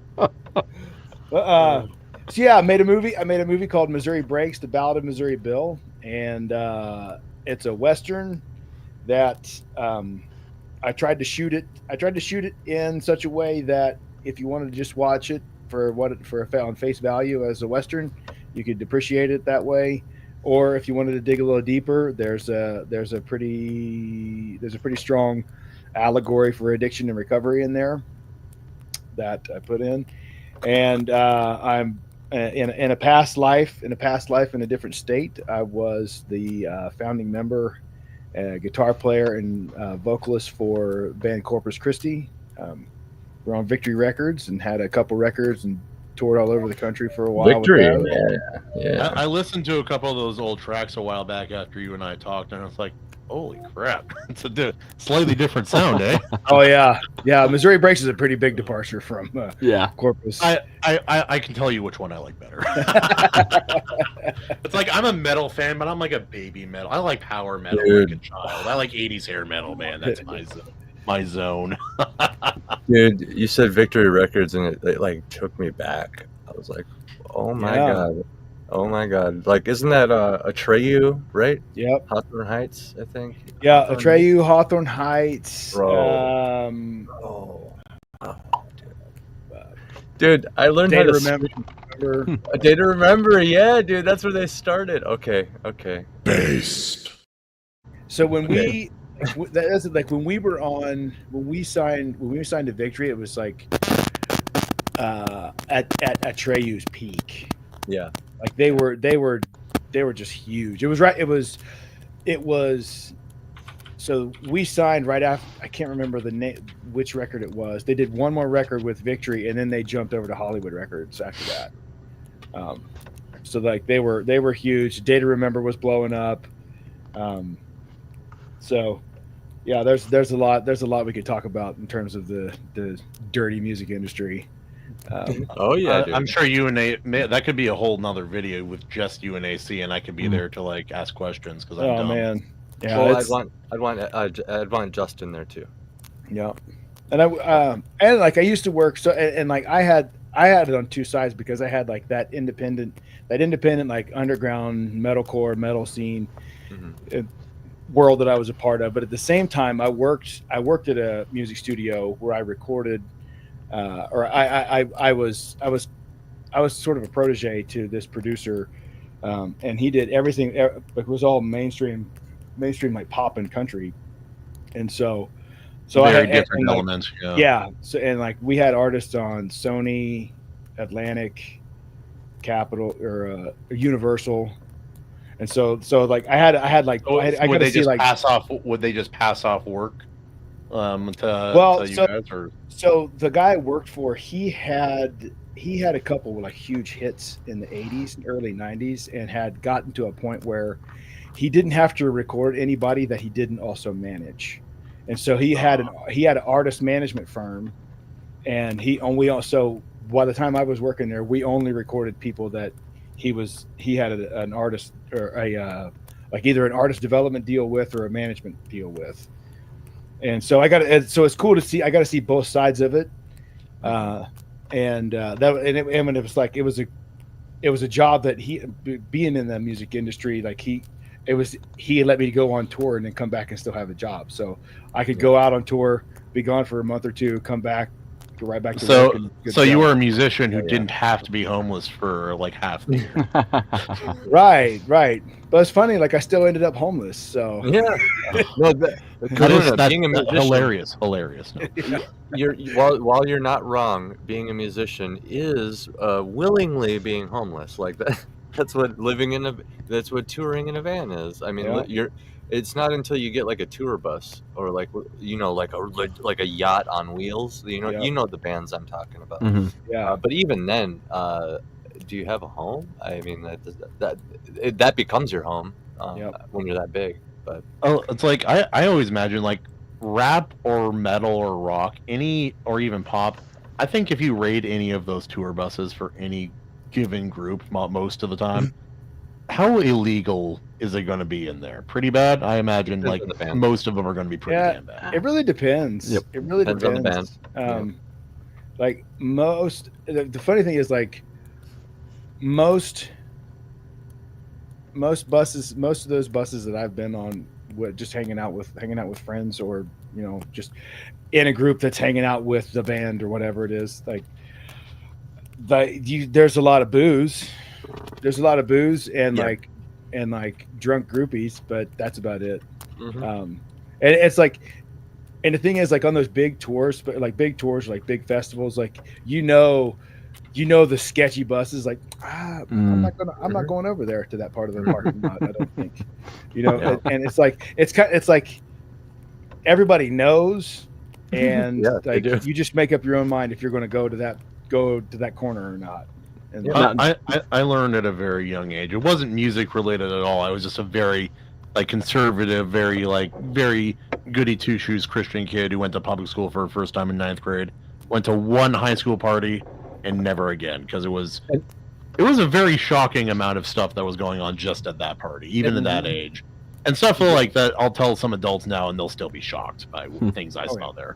Jarrod, it was that shady corner of the parking lot with those buses. You could tell where the sketchy buses were.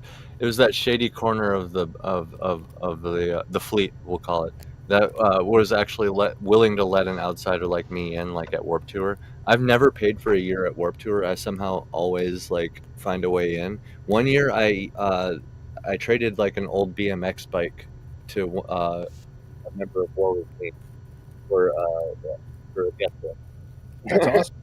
That's awesome. Yeah. So like here's an old shitty bike.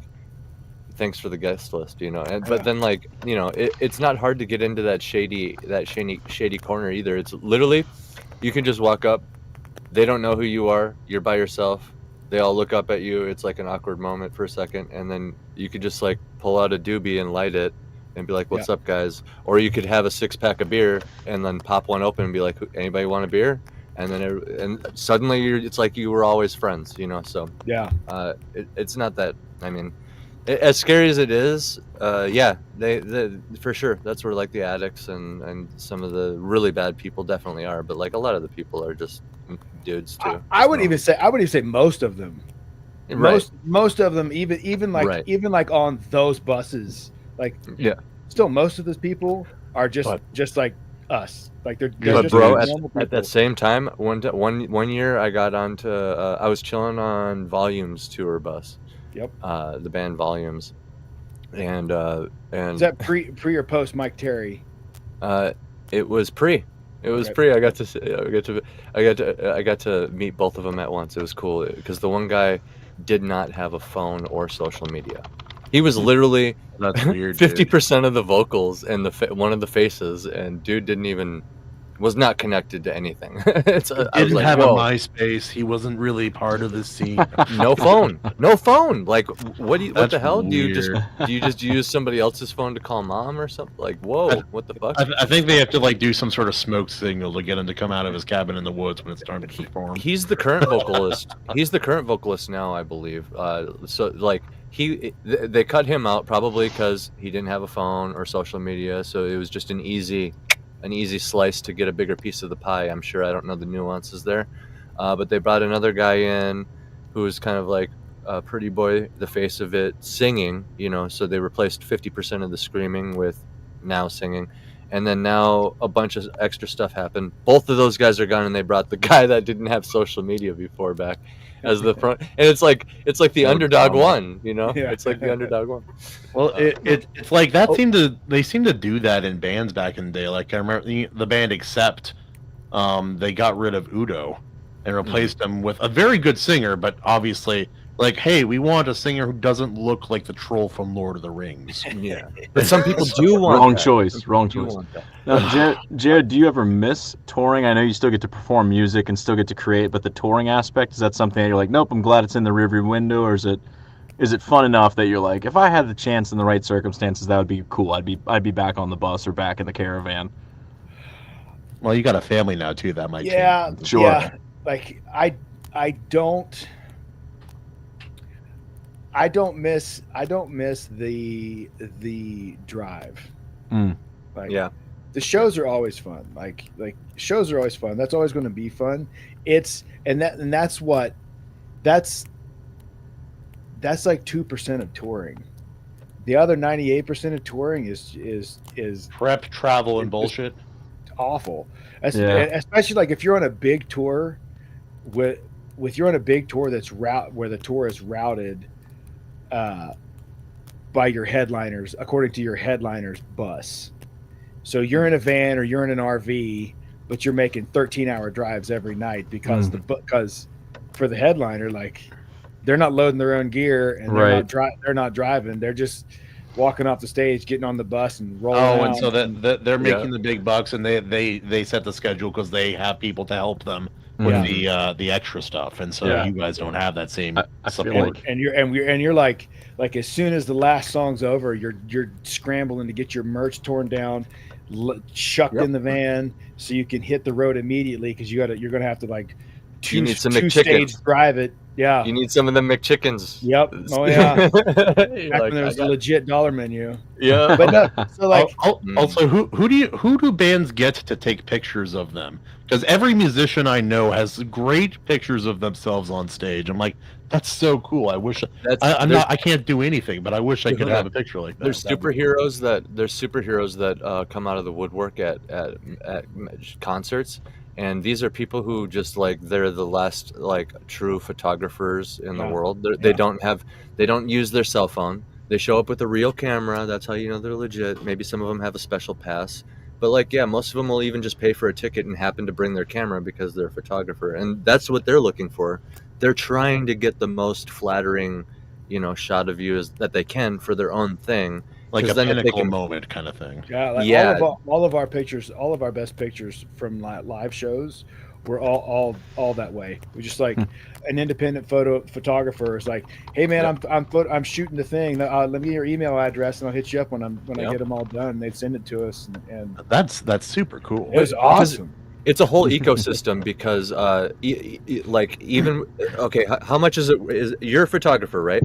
You pay whatever the ticket price is. You show up with your nice camera, maybe avoid the mosh pit. You can, and the whole time think of it like it doesn't even matter what band is playing. You're a photographer trying to get content, right? Think of like your YouTube channel, right, Kahuna? You're trying to get content. You're farming content. So I'm naked at a concert. I'm there. I'm ready. Yes. So when you get a really flattering shot of Jarrod on stage, like maybe you don't even know who the guy is. Maybe you're a huge fan of the band, which is why you chose to come to this concert. That's another side benefit, right? So like, yes, you're paying to get in, but it can be a concert you like, for example, and then you try to get a really help you do content. Yeah. Exactly, and if you get some really good shots of some people, you get their attention. You're like, Jarrod, check this out. You tweet it at him. You're like, oh, I got this shot of Jarrod. Follow my page, blah blah blah blah. And then Jared's like, oh, I fucking love this shot. Retweet. Thanks, man. And then he saves it to his portfolio. It's a whole ecosystem, And that when Jarrod posts on his thing and he gives you guys a shout out, now their page gets bigger. And I wonder if there's ever been an album cover that was just a fan photo from a concert. It's had that happen, sure, right? All the time, yeah. All the time. Can you share my screen? Yeah. Did you click share? I don't know. You click present. Yes. Bottom, right next to Leave Studio. Don't click that. Don't click. Yeah, and then if there's audio, just make sure that the thing that says it's sharing is switched on. Sometimes it pulls a fast one on you. But yeah, man, back to while you're loading that up, that story on the tour bus. I was chilling on Volumes' bus, right? And I was waiting for the guys, and another, I won't even drop a name, right? But another notable vocalist from a major band, a metal band, deathcore band, I'll give you that, came on the bus and was talking to the bus driver of Volumes, and he was like bragging about how he would walk up and down the Warped Tour line and basically just specifically approach young ladies and ask them for like drugs, and not weed. He was looking for like pills, like Adderall and stuff like that. And basically just from what I overheard, like the dude, like 100% found something at some point. Every single show. Every single show. So like he could just decide to walk up and down the line and he would get whatever, because he's in a big enough band. You just dress the part, and then all the young fans of metal or whatever take you seriously, and then some of them have their prescriptions. So it's kind of disgusting hearing this guy brag about that. That's one of the seedier things. And I was like, at the time, like I was like super, knee deep in the whole scene, trying to make it and stuff, and I looked up to the guy. I could tell you, Jarrod, I could tell you the name after the stream when it's not public. It's one of two guys. I know it's one of two guys I know you're talking about. Okay, all right. You probably, even just saying deathcore, you could probably narrow it down, and then just based on what maybe But AC, you were kind of young and you're trying to make this. I can imagine you kind of have some blinders on to that kind of, like, some of the wrong behavior. I wasn't like traumatized or anything. I was just like, okay. Some people that you look up to that seem really big are actually really small. Is one thing I realized, and in stature or in personality. Yeah, both. In character. Phil Bozeman, for example. Phil Bozeman, the guy is like a shaven dwarf. He's like Peter Dinklage's dad, Or- or like Kerry King from Slayer's a little guy too. Oh, is he really? I didn't I know think there are a that. lot of little guys, like a Yeah, lot good of really shit. good musicians, There's especially some something older about bands, it. are really itty bitty kind of people. it adds to the metal, man. You got a little muscly guy, dude. It's so awesome, and he's angry. It's like, go. Wasn't there an '80s like power metal guy named Oh, Thor wow. who looks Five. like Thor a little bit? 5'6". Like finally a proper like Viking in metal. The lead singer for All That Remains, his name's escaping my mind at the moment. Phil Labonte. Yeah, he's 5'7" as well. I mean, he Yeah. looks like this big strong guy, but yeah, Yeah. 5'7". Oh, Phil's He's short. He's such a good vocalist, though. Holy shit. Oh yeah, they got some great Holy tracks. shit. And Yeah, like, one of my if you favorites is Yannis Papadopoulos, and I don't think he's a very big guy. I think he's like kind of a smaller Greek guy as well. So he's like a skinny little European guy. Mhm, mhm. How do I share this now? Well, Yeah, down sure. below Shared. our It's shared. heads. Here we go. I got There it. it is. Yeah, Nice. that was dude. That's a free picture, and the guy that took this picture at this festival sent us, I think 70 pictures. That Wow. quality. Oh, that's sick. I'm Yeah, just like 70 pictures. all of us, man. It was just free. He's like, hey man, I took these. You want them? It's like, yeah, dude. Yeah. Yeah, That's and sick, the expectation is like he's hoping you share just share one of them, and then probably leave the photography thing in the corner, like that's all they really want, but they're not going to say it. So if you do cut it out and share it, I don't know, some people might get mad, but like I guess a lot of the smaller ones would just be happy that you shared it. Oh yeah, They'd be like, we were so great because like we didn't do that kind of stuff. We didn't have an infrastructure that supported a photographer and all that stuff. So like anybody's like, yeah, man, we'll put this up on whatever we Sure. got. We'll put it everywhere. Hey, what kind of guitar is that? That is a baritone. It's an LTD baritone. Okay. An LTD Horizon baritone. Mhm. Matte black. That is one of the best guitars I've played. That is an axe if there ever Is it was. lightweight? I have a feeling it's really lightweight. It was pretty lightweight. Like it wasn't as light. I would say it's comparable to. Because like a it's lightweight one I comparable- think of is like an SG. Is it comparable to that? Yes. Okay. So pretty lightweight. Yeah. Okay. But better balanced. Like Yeah. the SGs are real neck heavy. Yeah. This one, like you put it on and it sits in that perfect groove. It's like, this is Sick. nice. It looks like it plays fast. Yeah, I mean, it probably did in better hands. You just need the chugs, brother. I'm sure It's all the someone right can hand. play It's all the fast. right Exactly. hand. Yeah. So in your OG band, were any of the other band members backup singers for certain lines, like how a lot of bands do, or was it pretty much all on you? No. So actually, Max, who plays in, he's in the video. He's in the Midnight Montgomery video, and he's just in the new video that we did for From the Ashes. Yeah. He was actually the front man in that band. Oh, okay. And so Yeah. you were the backup singer. I did all the singing and the clean vocals, and Max did all the screaming. The screaming thing is cool. I don't think I can do it. I don't have that dog in me. There's man. there's a picture of Max. Let's see. Boom. Here, I'll lower this one. I think I did see him in your video. Doesn't he have Yeah. like shorter hair now a little bit?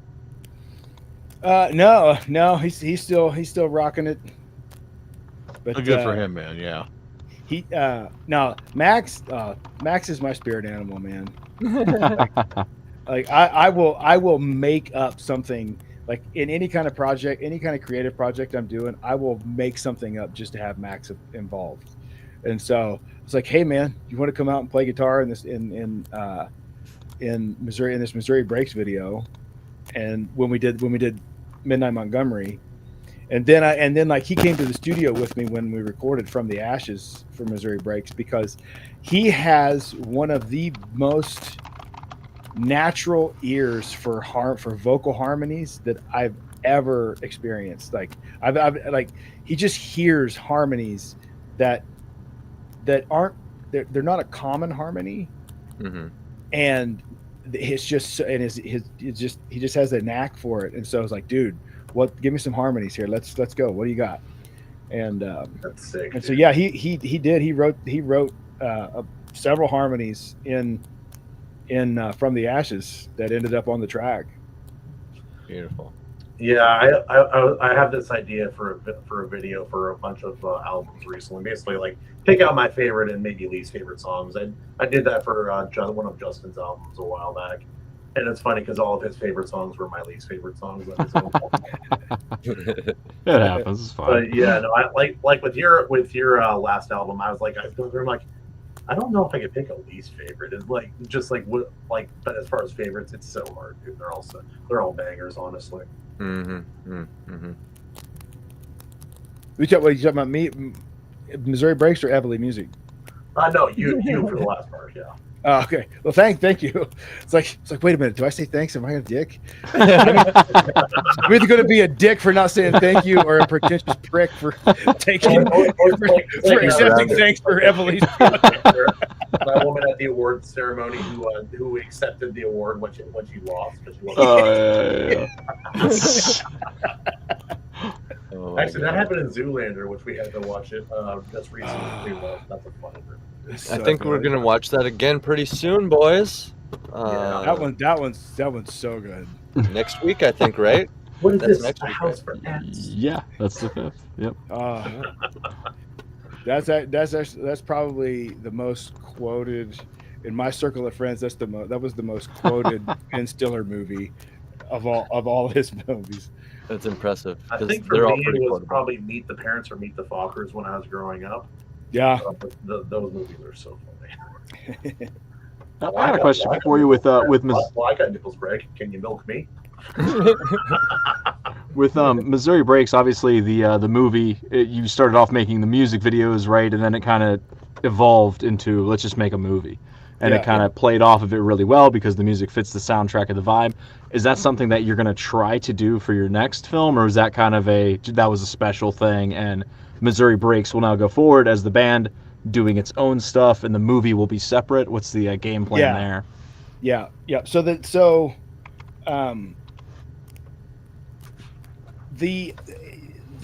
music from Ballad just it lent itself so much to being a Western that the music really informed the tone and the genre of the film. With the next film that I'm writing with Daniel, shout out Mr. DP Riley. We're doing the film will inform the music on this one. So gotcha. The story's going to be first, and like I've already been writing, just like as I'm developing the story and writing the screenplay, I'm writing music motifs that'll be in the film that I'm going to do, and like starting to organize that kind of stuff already. This one's going to be like it's just way darker. Okay. This one, yeah, and so. Dude, how do you manage your time? Because you're making music, you're writing a book, you made a movie, you're making another movie, you're doing the different events, you clearly go to the gym, you have a family. Like, how do you find time for all this stuff? I like to imagine that his physique is not just natural. It's natural. Oh, that would be so cool if it was. I think I know would love that. People who are just like that. A couple of the Liberian kids we brought over, like naturally fastest runners, like they heal faster. They're like abs with no healing work. factor. I'm like, are you kidding me, dude? I worked out for like 4 or 5 years and I could barely see my abs. I wish I could do that. So I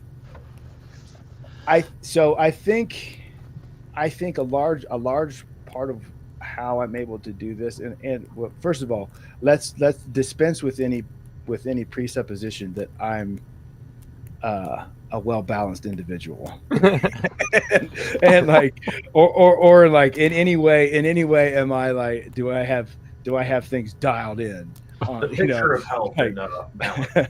now, so if we dispense with all of that, I like what I do have is a Midwest farm boy work ethic. Okay. And so I'm just used to grinding. And so when I approach my day, today's like a perfect example. Like I woke up to pee because I'm getting old now, and that's what you do when you're old. It's like at 2 a.m. in the morning, wide awake. I was like, well, I could lay here for 2 hours for my alarm to go off so I could go to the gym, or I could just get up and go to the gym. You went to the gym at So, 2 a.m. I did this morning. It ends up like a couple times a month. I end up just like, because I can't go back to sleep. Healthy, Wow. actually, I think. So I'm pretty sure. Yeah, pretty sure it's healthy. Yeah, I'll let you know if I have any benefit from it. You get some weird folks at the gym at 2 a.m. I've been there. It's you get some different people there. So I go, so like, but I get up before anybody else. Like I'm like 4:30. I'm up, headed to the gym. I'm back. I get the kids. I usually come back. I get cleaned up before everybody else is awake. So that way, by the time everybody's awake, I'm showered, I'm dressed, I'm getting the kids breakfast because I'm homeschooling Theron right now while Evelyn's finishing up her kindergarten. His name is Theron. Yeah. And so it's very close to my son's name. Oh, that's awesome, dude. Yeah, Thorin. Yeah, that's my nephew's name is Thorin. Nice. Yeah, but they have so he has like an online class with his part of his homeschool at 9. So it's like I get everything I need to do in up to 9, and then once he's off to the races, is if it's my day to homeschool, then I homeschool, and then once we get his subjects done, then that gives me a little bit of time before jiu-jitsu to like plug into whatever I got to work on in terms of either I'm answering Twitter stuff, I'm promoting with any of the new updating the graphics, and then on the days when I'm actually able, when April's home and takes over homeschooling, then that's like a job. That's my work day, and I go to the gym, I eat breakfast, I take a shower, and I I pick up my laptop and I'm out, and then I put in a full like 8-10 hours, and then otherwise if I don't like and that's just what works for me, because if I don't approach this like it's my job, even though I'm not making any money, I'm not getting paid for any of it, but if I don't approach it like my job, it won't get done. Gotcha. Right. And so like these kind of projects are much more labor intensive than people understand. Yeah. I was going to ask if maybe that was one of the biggest, maybe where you felt the financial strain of this kind of project the most, because obviously there's a limited budget, and being able to hire more people to help out with logistical stuff is invaluable for these kind of projects. So would you say that's maybe one of the areas where the budget restraints were felt most?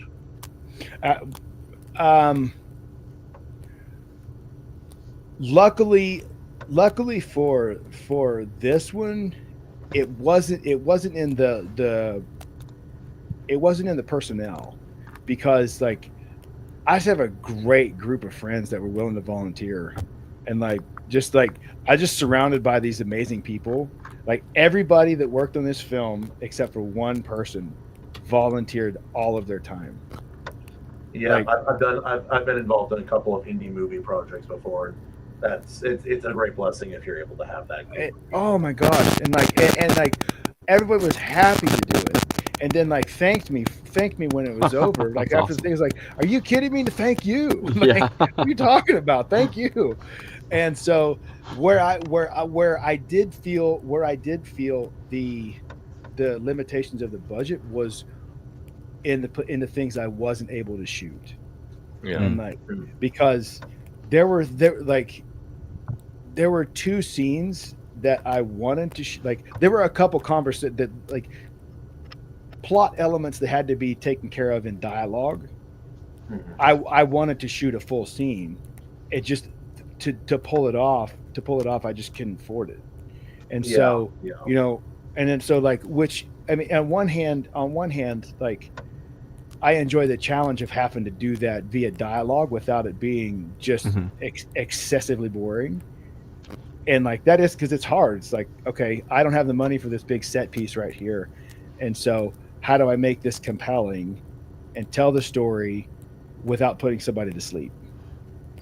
And like a good example of that is trying to flip that into dialogue is tricky too. Yeah, the one conversation, the biggest example of that is the conversation that Smiley and Bill have by themselves in chapter 2 of the film. Like I would have if I had had the budget. When he starts to go into that story about how they were ambushed, when he and Shooter were ambushed with their unit in Tennessee, I would have filmed that. And then shown it. I would have done the same thing with Shooter, where you never see Shooter's face, but you see everybody reacting to Shooter to kind of give to like, so you get the character development. It's like, this is a very, very dangerous man.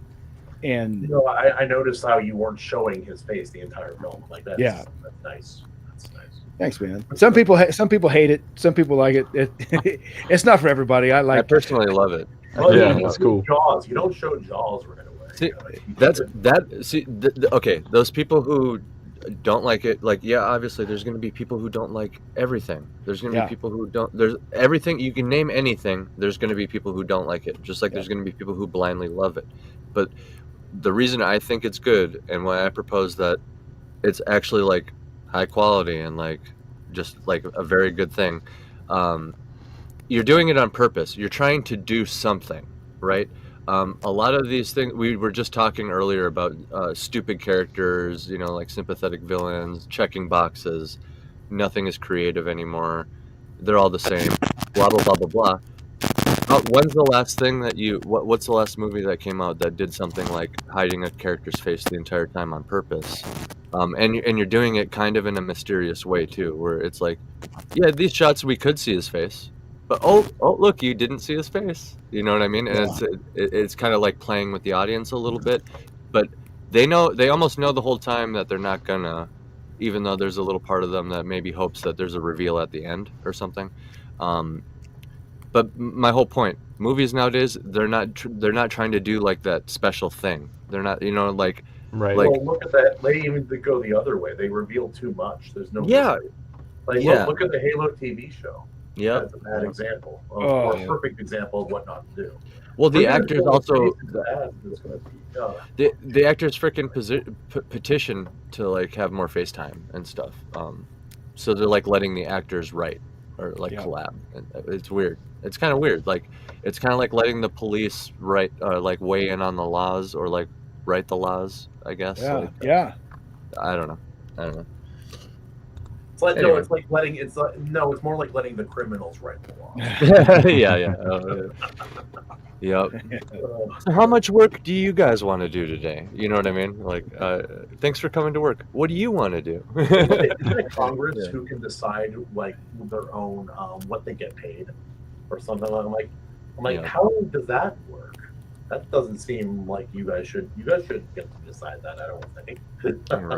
Right. I think we deserve a raise this year. Yeah. So naturally, I got to get going soon. But right now, people can go. They can go watch your movie. You can get it on Amazon. You can pick it up. Is it on any other major distribution outlets? Is the best places people can go rent your movie and go check it out? Amazon right now, and it will be on Tubi soon. Like it's like they give you a window. So I think it will be on Tubi at some point during from anytime now through the summer. I'm not sure exactly when they get it. So you get like a 3 to 12 week window. Okay. And I think we're at 4. I think it's been 5 weeks since they bought the license. Okay. But like I keep checking. As soon as it is up on Tubi, I will be sure to blast it. Yeah, for sure. And annoy the hell out of everybody with it. Definitely. Well, I mean, at this point, you're making the rounds. How many like accolades have you picked up? You've done all these different festivals. I feel like every time I log on Twitter, you're like, got another one. I'm like, holy cow. I mean, it's dozens at this point, isn't it? It's really cool. The film, just the film has 19 awards. Wow, that's awesome. And then last I checked, so good. It's got more. Yeah, it's got 2 more have come in, and then the music videos that I pulled out of the film for the soundtrack, those collectively are up to 8 awards. Nice. And so all of those songs you can, the videos for those you can check out on YouTube, and then of course you can listen to the soundtrack itself. I mean, that's on every major streaming platform. Yeah. So you can get your ears on that, and it's I can't remember, it was 5 tracks, right? 4 tracks. There you go. So that's there, and then is the next 5 if you count like a cover. 5 if you count Midnight Montgomery, but that's a cover. It's not part of the soundtrack. Oh, okay. Fair enough. It was funny, but back when you first released Midnight Montgomery, I was looking it up like online. I'm like, what are all these other songs? Same names. Oh, it's not an original song. It was so very confusing. So you got that stuff going on now. Obviously, you have another movie that will be in production at some point in the future. What's the next big thing that people can get on their radar in terms of what you're doing? Is the next movie the next project you have, or no? So the next one is my book, which is almost ready for beta readers, right? That is correct. It is. That's right. Yeah. The first 12 chapters are at the line editor right now. Awesome. And I'm almost. I have 3 chapters left to just do the final tweaks, and then they go to line editor from there. And then, what I'm working on in the interim is like the. I'm trying to do something different with the book, because like. Every industry is in such a huge state of flux and evolution right now, and I've been working on a series of YouTube videos for my personal YouTube channel that will be just about the book, where I have because I paint, like I love to paint, and so like I made a huge map. I made like a 24 by 36 ink on parchment map of my fantasy world. Did you do rice? What's that? Did you do the rice method? With maps, like a lot of fantasy maps, people will like pour rice onto a page and then rearrange it a little bit here and there, and use that. Rice and beans. It creates a natural shape. I did in the third iteration of the map. I did the first 2. I free winged it, and then I saw that I was like, that is a great idea, so I did it. But I already knew how I wanted the continent laid out. But I let the edges decide, like the rice decide the edges. That's perfect. And so I did that, and so what I want to do is take different things from the book, and it's as a means of like world building apart from just the book. I want to take like pieces of the book, elements of the book, in conjunction with the map, and like kind of shoot like a narration of the world building while I'm painting this scene, and then like do a series of videos like that, kind of leading up to the book. Yeah, that'll be awesome. That sounds cool. Yeah. And is the release window for that, if things go smoothly, are you thinking like winter or? I have no idea. Because like putting the cart ahead of the horse and all that. I just like to mark my calendar. I would love to know. And like a lot of that. It's just out of my hands on that. That's totally fine. I'm just curious. Yeah. But so with one of those will be next, and so like as if I'm not already not already like a glutton for a punishment, we're getting ready to break ground on building a house this summer. Nice, that's exciting. I have like these 3 things. I have this like some things I got to button up so I have bandwidth for building because I'm building the house. Oh, nice. Because have you Very framed cool. before and all that? Or like how much construction experience do you have? I've done quite a bit. I don't do concrete. I hate electrical, and I don't plumb. But the rest of it I can do. All right. And so I'm trying to free up bandwidth so I can do that, and then at least get it dried in by the fall. So that's the press of trying to get this book out to you guys to beta read for me. Yeah. Before they come to start digging, because once that starts, like, oh dear God, it's a limited window here in the Northwest before to get things dried in before the weather comes. I didn't even think about that. Well, that is a limited window. Snow over there than we do, like I do here in Washington. So yeah. So Kahuna, you're in Washington. Yep. I came here against my will when I was maybe three years old. Yeah. Okay, dude, we have got to get together more. I know. I have a bunch of friends in Idaho I've been meaning to visit as well. Yeah, dude. Where in Washington? Without doxing yourself. Okay. Here's my address, social security. Yeah. No, dude. Yeah, man, that'll be awesome. But yeah, so that's what's going on. And then in the meantime, I'm bugging. Or I don't know if I'm probably annoying Daniel almost with just like, it's like, hey man, I had this idea for the screenplay, so let me just give this to you real quick. And good for him. I tell you, like, I am really, really excited with how the screenplay's turning out. Daniel has brought some just like solid gold to the table with this thing.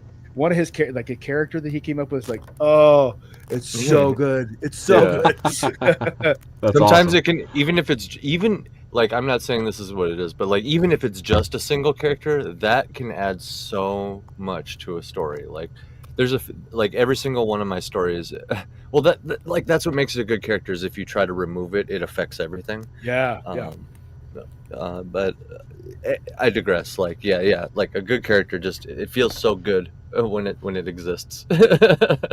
We should probably let Justin go to bed. But... Yeah, you guys want to wrap it up? I have this song that me and Jarrod did pulled up that I figured we could do as an outro tonight.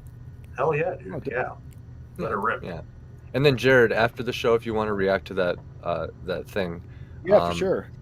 I can record it and then edit it down, or like we could just, we'll cross that bridge after the fact. Yeah. But yeah, any last words, everybody? If that's cool with everybody. I mean, obviously, technology issues aside, and life has been good, and it's a great show, man. Oh yeah, agreed. I was just thanks to Jarrod. I appreciate you taking the time to hang out with us. You're doing a lot of really cool and really unique things in this space, so it's exciting. Like, it's what you're doing, it's like it's energizing other people, myself included. I'm like, oh, this is cool, he's doing this is awesome. I know you could do this, it's awesome. And so the wins you're stacking up, it's like it's fun to root for you and your team. So keep it going, and thanks for making the time to hang out with us. Dude, thank you guys, man. Like, I love the Iron Seas show, dude. It's so good. I love being a part of it. And like months ago when AC asked me, he was like, dude, would you ever want to be on? I was like, hell yes, I would. Yes. Like, I love this show. It's so much fun. Well, thank you. Appreciate it. So thanks for having me, man. Anytime. This is awesome. Awesome. Heck yeah. All right. Well, without further ado, I'll send us off with this. I'll go full screen with it and just remove all of us, and we'll just let it play down, and then I'll end the stream after the fact. Everybody enjoy. It's me and Jarrod. The song's a little rough. I recorded it all myself. I was still figuring things out, and it was very much like a test run. And Jarrod was very kind enough to help me out with it. And like he was saying with Daniel, making like a single character or with his input of the story, Jarrod's input affected the song just like that. So thanks, man. Yeah. I enjoyed doing it, and I look forward to doing more. And everybody enjoy. You guys have a good one.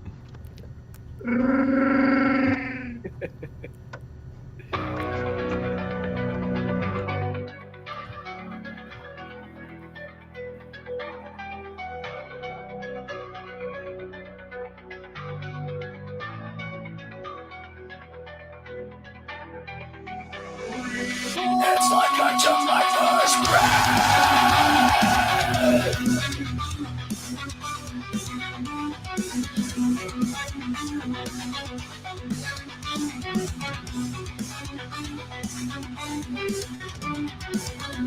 Now I found that I can't wait to be released here from my cage. You turned the life now, I see. I broke myself free from my chains. From the ashes, I take my life back. And my hands reclaim my humanity. Let fire set me free. Oh, I will still carry on despite a growing sense that I lost my cause. I tread on oceans of tears and I drown out my doubts and I sing with my fears. Take a breath, just open your eyes. It's like seeing color for the very first time. Take back your life, you've been wandering blind. There's strength in numbers and this is our time. Born from the ashes, I take my life back. And my hands reclaim my humanity. Let fire set me free. Ambition, pain, hope during life. Holding on to the surface of life. But darkness calls and there's reason to fear. Keep those you love close because the ending is near. The end is here!